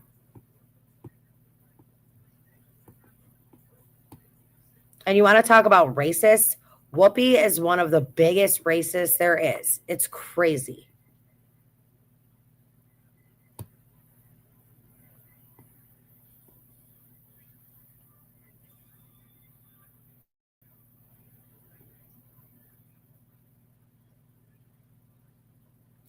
I mean, okay, now here, this is one of the things that I wanted to talk about during this live, is a teacher. So many of the people that have gone on and celebrated and made these videos, celebrating Charlie's death, a lot of them have been teachers, professors, things like that, which is scary. And it should tell everybody exactly what Charlie was trying to say. It should tell everybody what we've all been saying for years, that these kids are being indoctrinated in high school. I mean, now it's even in elementary school. They're being indoctrinated all the way up. But a teacher in Los Angeles, at Fairfax High School, calling for a mass murder. Gavin Newsom, Karen Bass have anything to say about this. His name is Eric Travis. He's right here. And he wrote this: far right assholes have a target on their backs and deserve to die. One down, millions to go. Now, this man is teaching children. He is a teacher at a high school, and he is teaching children. That should scare the shit out of every parent in America. Because when you have teachers that are pushing these ideals and agendas in the classroom onto your kids, these are the people that are teaching your kids. That is scary. And you wonder why so many lunatics are coming out of these systems. It's absolute insanity. Like, I can't believe, honestly, I cannot believe that more and more, like, I can't believe everybody doesn't homeschool at this point. Like, I can't even believe schools are still a thing, especially with teachers like this. Like, that is scary. And as a parent, that should scare you. And it is what it is. He should be fired. He should not be allowed to teach children ever again. His license should be revoked.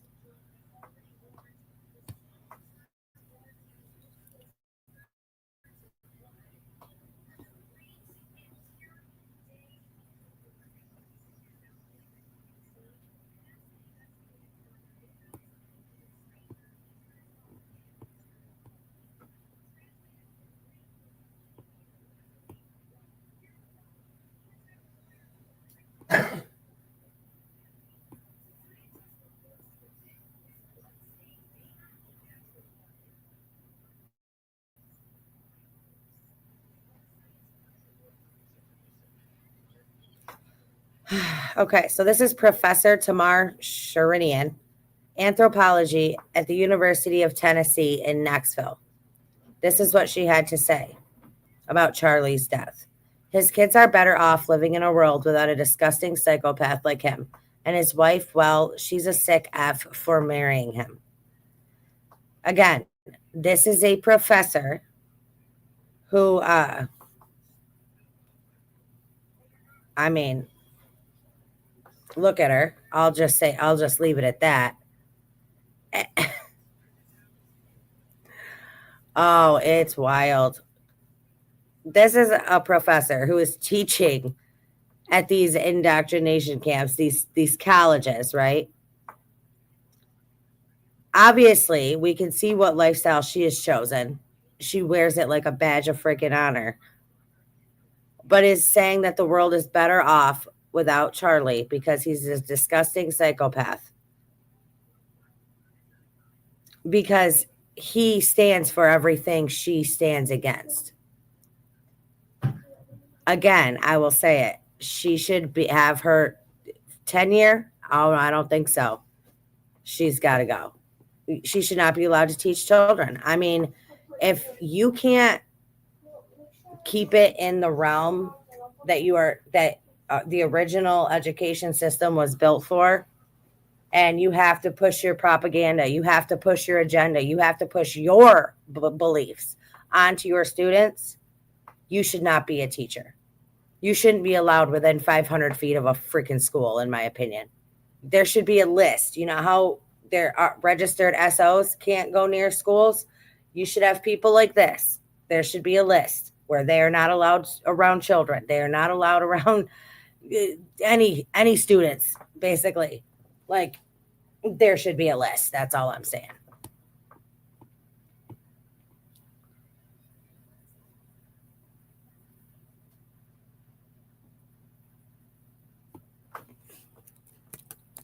Yeah, Jade, I can.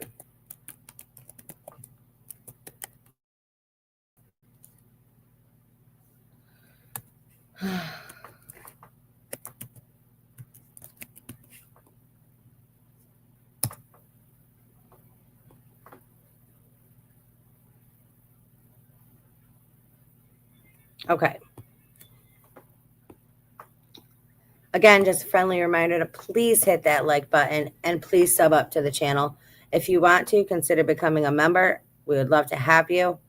And if you guys want to donate to help us during our time of need, you guys can do so in the link down in the links below.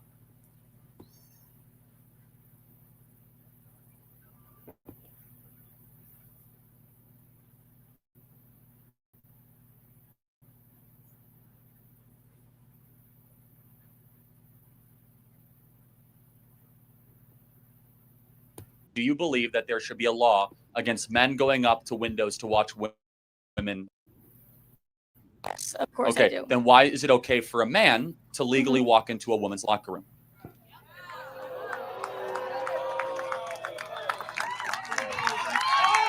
Okay. My question Well, for hold on. you. No, She didn't have an answer for that. But this is my problem, is why are we fighting against something like this? Why are people, not we, but why are people fighting against something like this? Why are so many people fighting the idea of keeping men out of women's locker rooms? Why are so many people fighting the idea of keeping men out of women's bathrooms?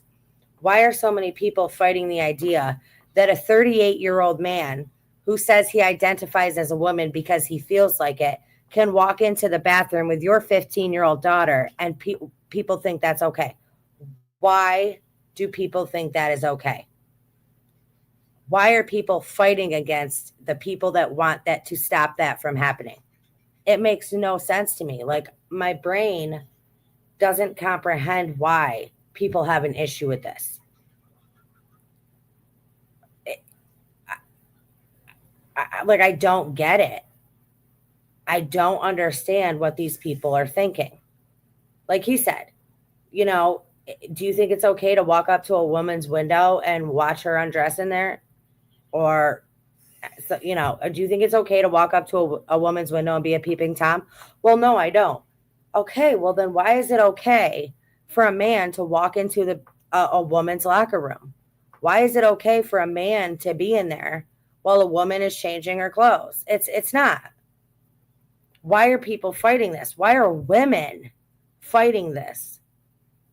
Well, it's because they've all been brainwashed, and it's crazy. Like, if you can't see that that is darkness, if you cannot see that that is evil, then you have lost. Like, you are lost.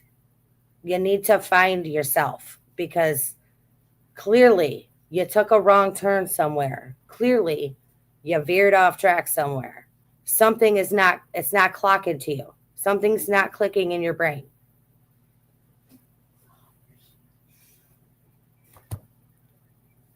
It's illegal to look through a window at a woman undress. Why should it be legal to walk into a locker room to watch women undress? Well, that's assuming that they are going in there to watch women undress when they are actually going in there for a space for them to undress themselves in a space where they feel comfortable. Why can't they do that in the sex that was on their birth certificate? And okay, let's just say that that's the case. Let's say that men aren't going into the locker room to watch the woman necessarily undress. Let's say the men are going in there to undress. You have man parts. That's what they made the men's locker room for. Take your man parts in there and leave these women be. It's not, I mean, it's just not okay. There is no argument for it, in my opinion. Okay. Why can't they undress alongside other men if they're a man? They could put a dress on in that locker room, but they're just around other men. Why do you want them to so badly? Well, because I think women should be protected from perverts. Like, what is to prevent a regular guy on campus of Boise State say that I'm a girl and he just walks into the girl's locker room? At what point are you okay with them walking into the locker room? Never. What do they have to do to satisfy you to be allowed into the women's locker room? Nothing. That's the problem. All they have to do is say, I identify as a woman today. And people are like, okay, here you go in there. My 8-year-old daughter's in there, but you go right ahead and go in there. No, I don't think so. The world, it just doesn't. No, that's not going to work. Perverts are not going in there to be how do you around know? women. If all of a sudden, one of these guys, all of a sudden put on a dress, put on a wig, and just walked into the locker room with the full intent to watch women undress, which unfortunately is a lot of perverts. Are you okay with that? How do you know they're not a pervert? I am not okay with someone walking into a bathroom or a locker room with the intent of watching women undress. But the baseline disagreement, that the misunderstanding, and we don't know all the intent. The point is that we keep men and women separate because a lot of men want to see naked women, so we don't allow them in locker rooms. Here's my question for you. There are a lot of transgender men assigned female at birth who quite honestly look more masculine and more like a man than you do? Do you really want them in the women's so bathroom? that's an interesting thing. Just because you have a good costume does not mean you are the person that you seek to be. If you dress as Julius Caesar, you're not in control of the Roman Empire. Your costume does not dictate your reality. Right.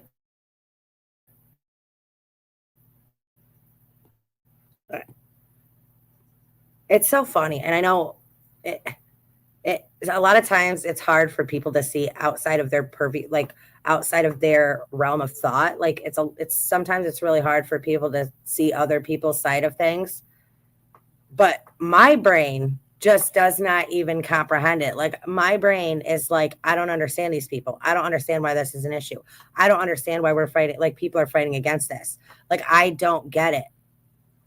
Like to me, in my opinion, as far as this kind of thing goes, like men in the women's bathroom, like, no, it should never be allowed. If you have man parts and you are a freaking man, you need to be in the other room.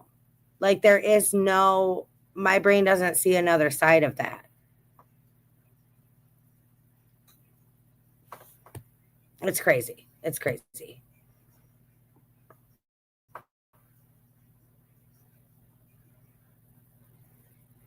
Okay, Jade Hunter, I'll check that out. Thank you.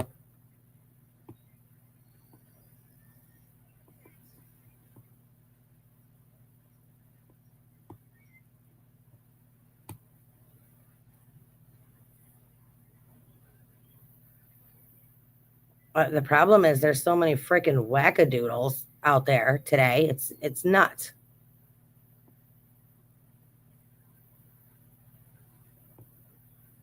I go around universities and have challenging conversations, and because that's what is so important to our country, is to find our disagreements respectfully, because when people stop talking, that's when violence happens. I've never seen someone do this. Well, it's a growing trend because people like me are facing violence, assaults, the left. Yes, the campus Antifa. I've been stormed out of restaurants. I've been assaulted publicly, multiple death threats. So what's your goal in this? There's more people that agree with me than some people would actually believe, and they come out of the woodwork when I do stuff like this. We record all of it so that we put on the internet so people can see these ideas collide. When people stop talking, that's when you get violence. That's when civil war happens, because you start to think the other side is so evil and they lose their humanity. I go around universities and have challenging conversations, and he was literally trying to prevent hatred, literally trying to prevent violence. And people just mistook it. People took it the wrong way. People, just assumed that because he has different beliefs, because he doesn't believe what they believe, that he was evil. Like that's just not the case.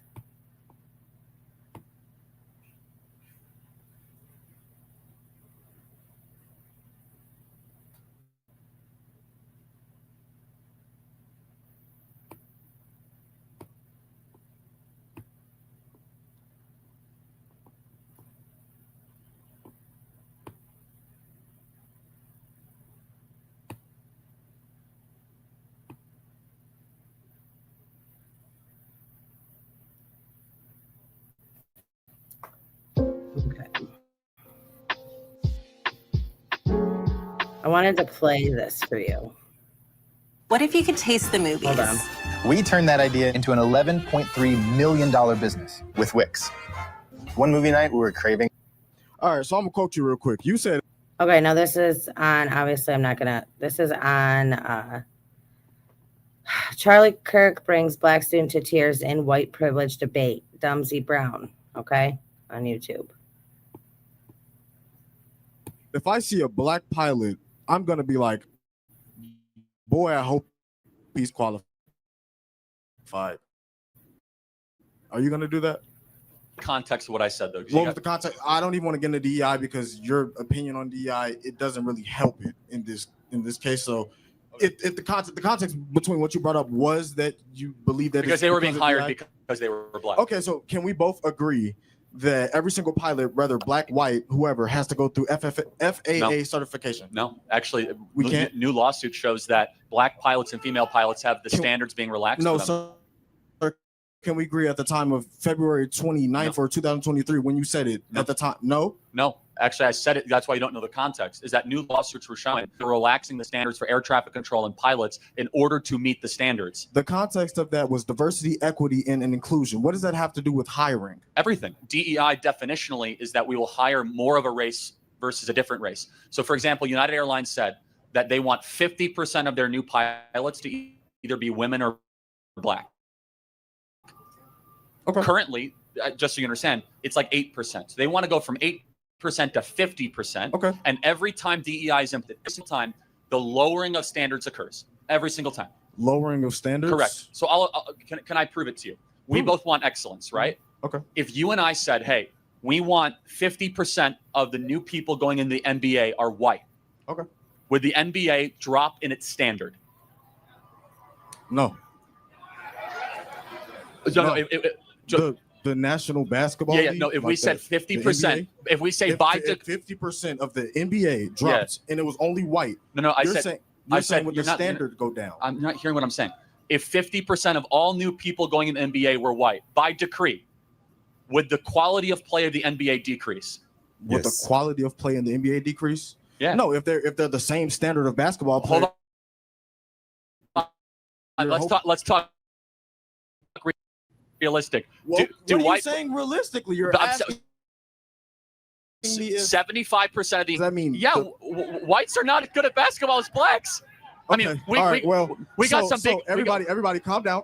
We got some big exceptions. I mean, we're very proud of Larry Bird. Okay. No, he's and good. He's good. We're very proud of Luka and Nikola. However, the point being, let's implement DEI in the NBA. If all of a sudden 50% of all the players have to be white, which means they have to say no to otherwise good black players. There was a time where this happened, right?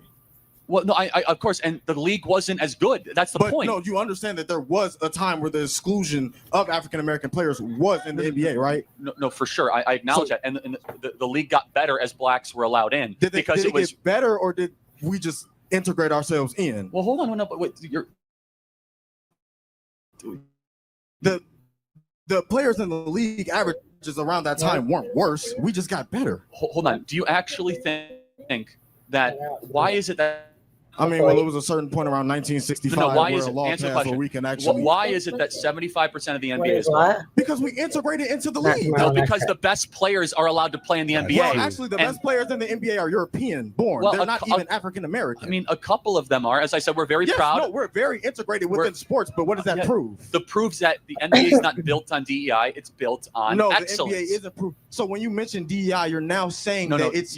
You obviously don't know what DEI is. DEI. How I know what DEI is. If you're not giving me a proper explanation. DEI is racial quotas. Racial quotas. Yes. Don't you think? Don't you think you should know? This is what I mean. Like I don't know. Don't you think you should know and have a background and like I've done your research?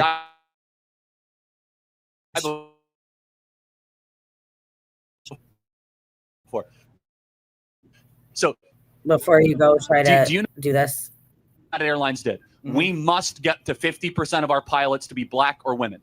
Therefore, if the NBA said 50% of our players have to be white, I guarantee you, we could try to get as many Serbs and Croats as possible.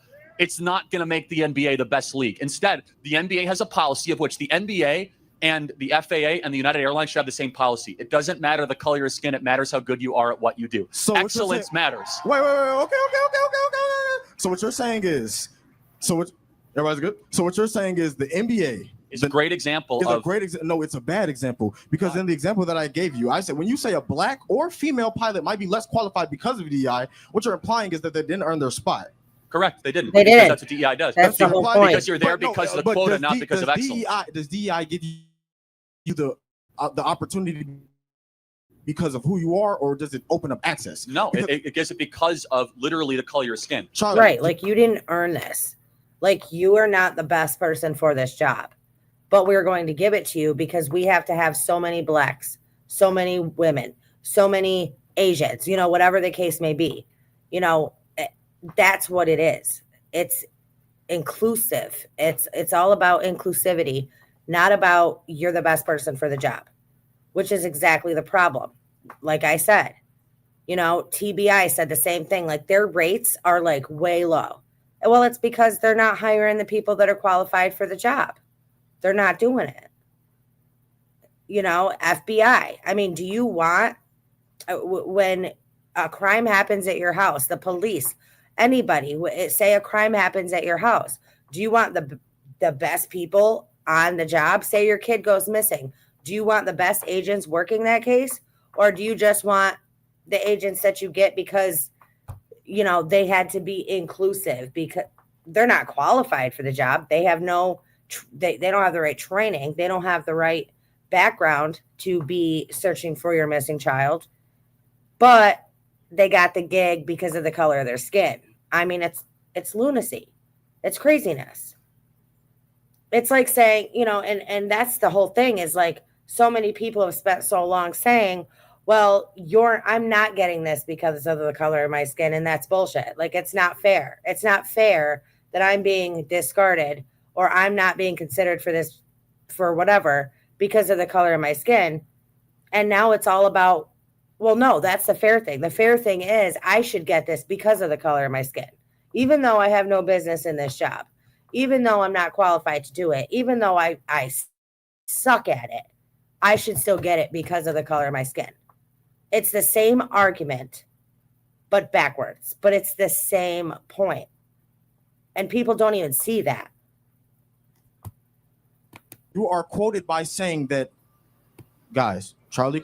Everyone knows the quote because it's true. When you hire What's somebody, true? It's true because they are there not because of their merit, but because of a racial quota. Why is it that only 8% of pilots right now for United Airlines are black or female? It's actually 3%. Oh, that proves my point even more. And no, it doesn't. It's, guys, DEI is the reason why they're not in these positions. But it's because they're, listen. Man, you are making no sense at all. That's cool. No, explain diversity, to me what equity and inclusion is the. Sorry, okay. Explain to me what a race. Yeah, Jay. Do you remember that? That was what, 2020, I believe, 2020, and it's just gotten worse and worse and worse and worse. Like, I feel like, yeah. I mean, we're living in a freaking Twilight Zone. We're like living in a parallel universe somewhere where the world is upside down. Everything is backwards. Up is down, you know, down is up, right is wrong, wrong is right. It's craziness. Quota is diversity, equity, and inclusion is the reason as to why accesses are now open to certain races. Hold on, can a black person not become a pilot before DEI? What are you saying? What was it, equal opportunity or was it equal access? But was it equal opportunity? Was it equal access? It's Charlie? equal. Both. I don't yeah, know. Yes, it's equal opportunity. I could not go to college in 1964 with a free ride, free paid tuition, but you could, Charlie. Hold what on. are y'all saying? Are y'all just forgetting that the last 50 years of hold on. historical content happened? This is crazy.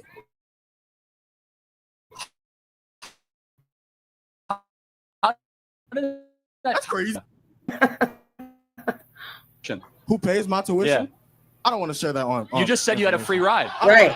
Wait, hold on. I said you didn't have a free ride back in 1964. You don't have a free ride now, which I think is Charlie's point. In 1964, No. So it's 2025. Let's stay focused on today. 2025, even with equal opportunity and open access, it's not. That's what diversity, equity, and inclusion is. It opened up access for people like me to get these opportunities. But so someone has to pay for your college. Who's paying for it? You're saying someone has to pay for my college? Yeah. So taxpayers are paying for your college. Deposit the money into the bank right now. Well, show me your bank account. It's taxes. Wait, Charlie Kirk. This is a publicly funded Charlie institution. Kirk. But the publicly funded institution, we are one of the. It's top three. ISU,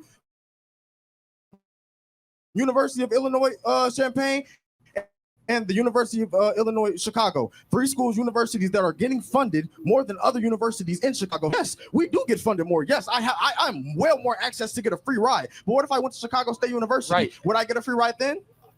I wouldn't recommend anyone goes to Chicago State. Why not? Why not? It's a terrible school. Well, Charlie, are they funded? I don't know the specifics. Because You don't know the specifics. It's Charlie, not exactly Charlie, a reputation of a great school. I can tell you, Illinois State. It is gets not a funding Illinois issue. State gets Okay. 92% of funding in the state of Illinois for universities, for public universities. Chicago State gets basically none, virtually none. So okay, great. what you're saying is, it was opened up accesses. What I'm presenting to you is that the access that I was allowed. Okay, so what do you mean by access? What do I mean by access? How do black people not have access to a better life in America? What's preventing them? What's preventing black people from having a better life in America? Yes.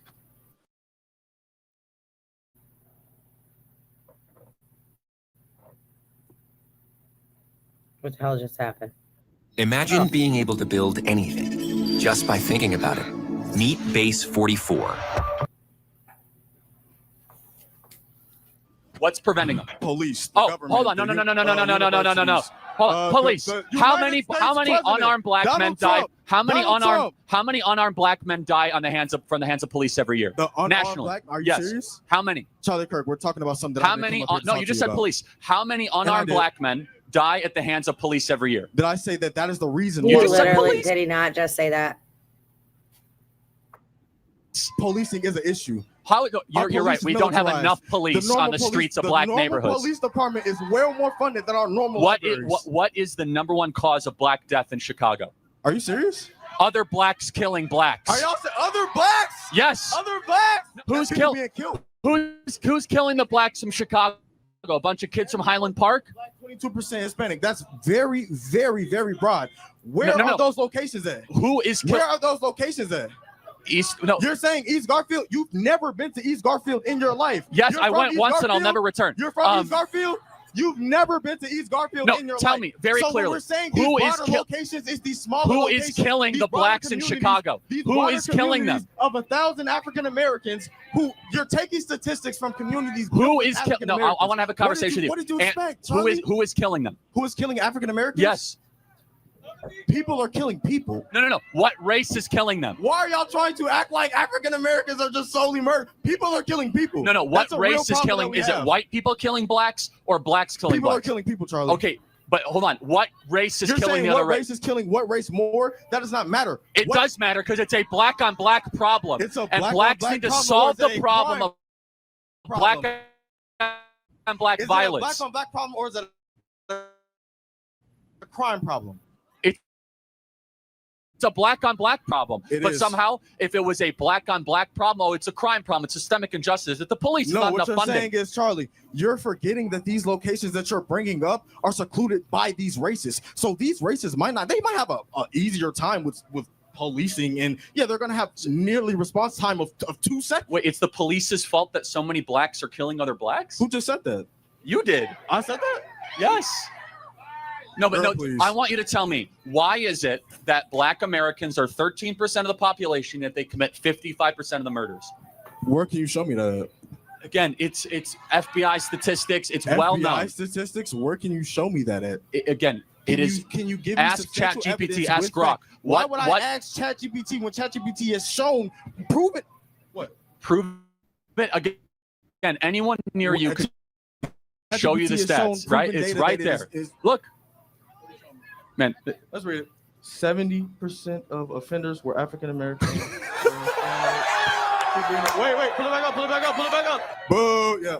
Charlie, for the sake of myself, I really do appreciate the ability to debate with you, man. I want you to think about what I asked you. Okay, you mind if I have a hat? Yeah, sure. Thank you. Thank you.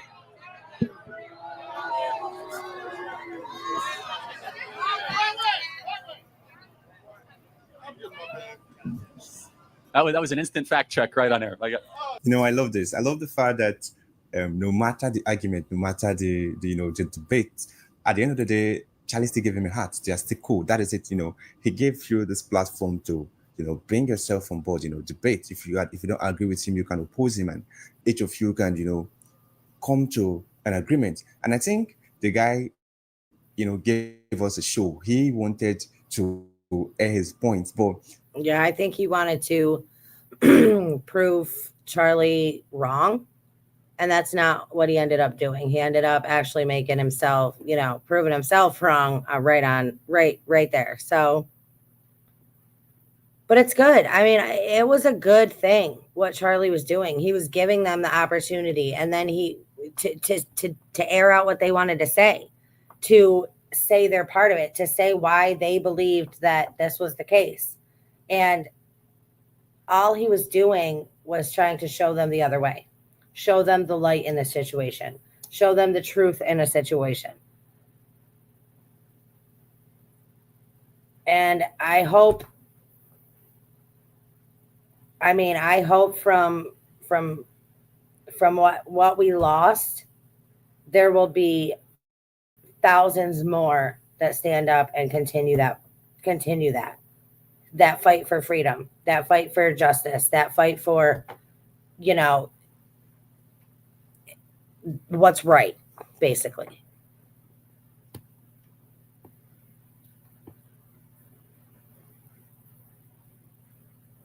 All right, let me see.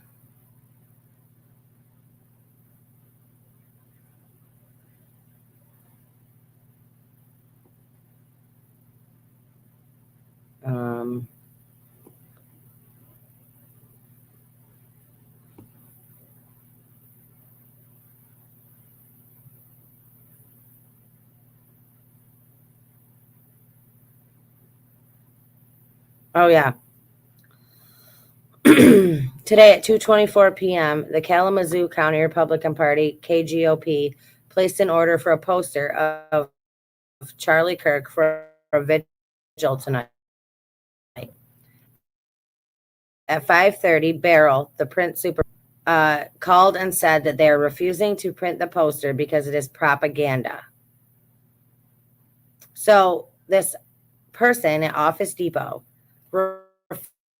refused to make a poster for Charlie Kirk's visual because he said it was propaganda. Office Depot being the same office that had no problem printing out posters for the LGBTQ freaking parades that went on. Oh, Office, they were all over that. They were printing all of those up, but they refused to print a poster for a vigil for Charlie Kirk. Isn't that insane? They want us to talk about, oh, well, we didn't like him because he didn't agree with our beliefs. He didn't agree with our lifestyle. He blah, blah, blah, blah, blah. But they don't even realize that they're the ones that are hating. They're the ones that are spreading hate. Charlie Kirk never said to anybody, oh, I'm not going to let you come up to this mic because I don't agree with what you have to say. I'm not going to let you come up and speak because your beliefs are bullshit. That's not what he did. He gave everybody the opportunity to come up and say their piece. It's these people who can't do that. They're incapable of doing that. So they go to hatred and violence and yada, yada, yada. And I don't know why more people can't see it. I mean, it's not rocket science. Like it's right there in front of you. So we came in for an order earlier to print a poster for a vigil tonight. Yeah, so for somebody that passed. propaganda. It's not. It's propaganda. I'm sorry. We don't put that here. All right. So, what's your name? I'm print supervisor. I'm one of the managers. Yes. So, unfortunately, we So do not they print- say they don't print we don't political print propaganda. So this is somebody that passed away a couple years That's ago. political propaganda, unfortunately. I'm So sorry. this is for a prayer tonight, for a prayer vigil. It's still propaganda, unfortunately. I couldn't What really makes think- it propaganda? Because he's a political figure, and I don't have to. It's, yeah.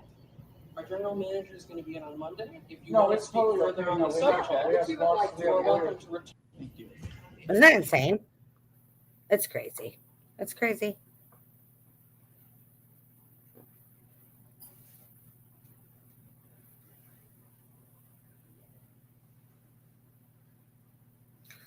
Yes, Kristen, thank you. Yes, you guys watching now and you guys watching on replay, if you guys can help us at all in our situation and you want to help a family out, please consider donating through Cash App, Venmo, PayPal. Is greatly, greatly appreciated. Like more than you even know.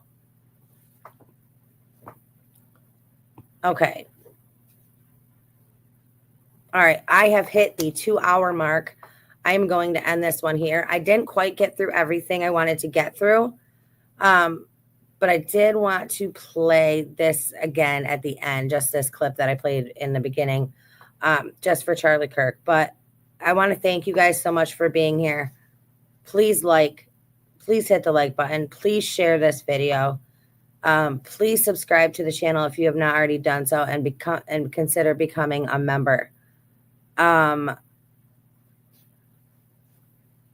and if you guys, I will, Jade, I'll check that out. Yes, please consider donating through any of the links down in the description below. Any contribution, big or small, it all makes a huge, huge difference. Thank you guys. I love you. I will try to get on and do another live tomorrow night to finish. And then there's some more stuff that I wanted to go over. But I love you guys. Stay strong, stay healthy, stay safe. Keep asking those hard questions. Keep spreading that light. And I will see you all next time.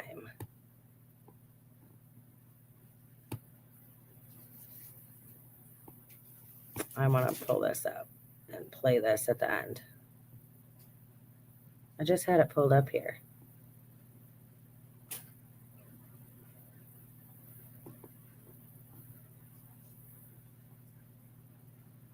Sorry, no, I can't freaking find it. Figures.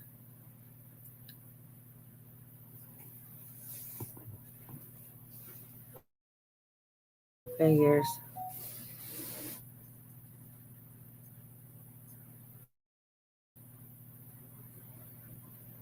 Damn it.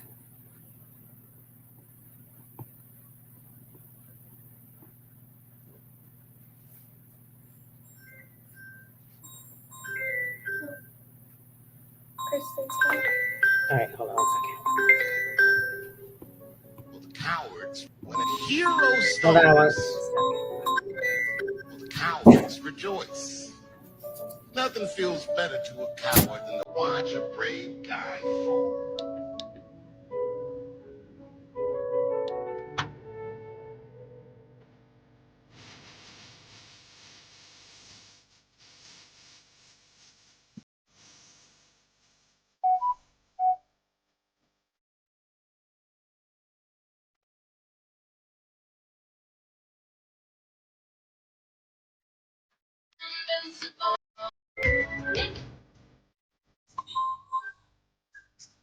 I know. I wanted to end it like this.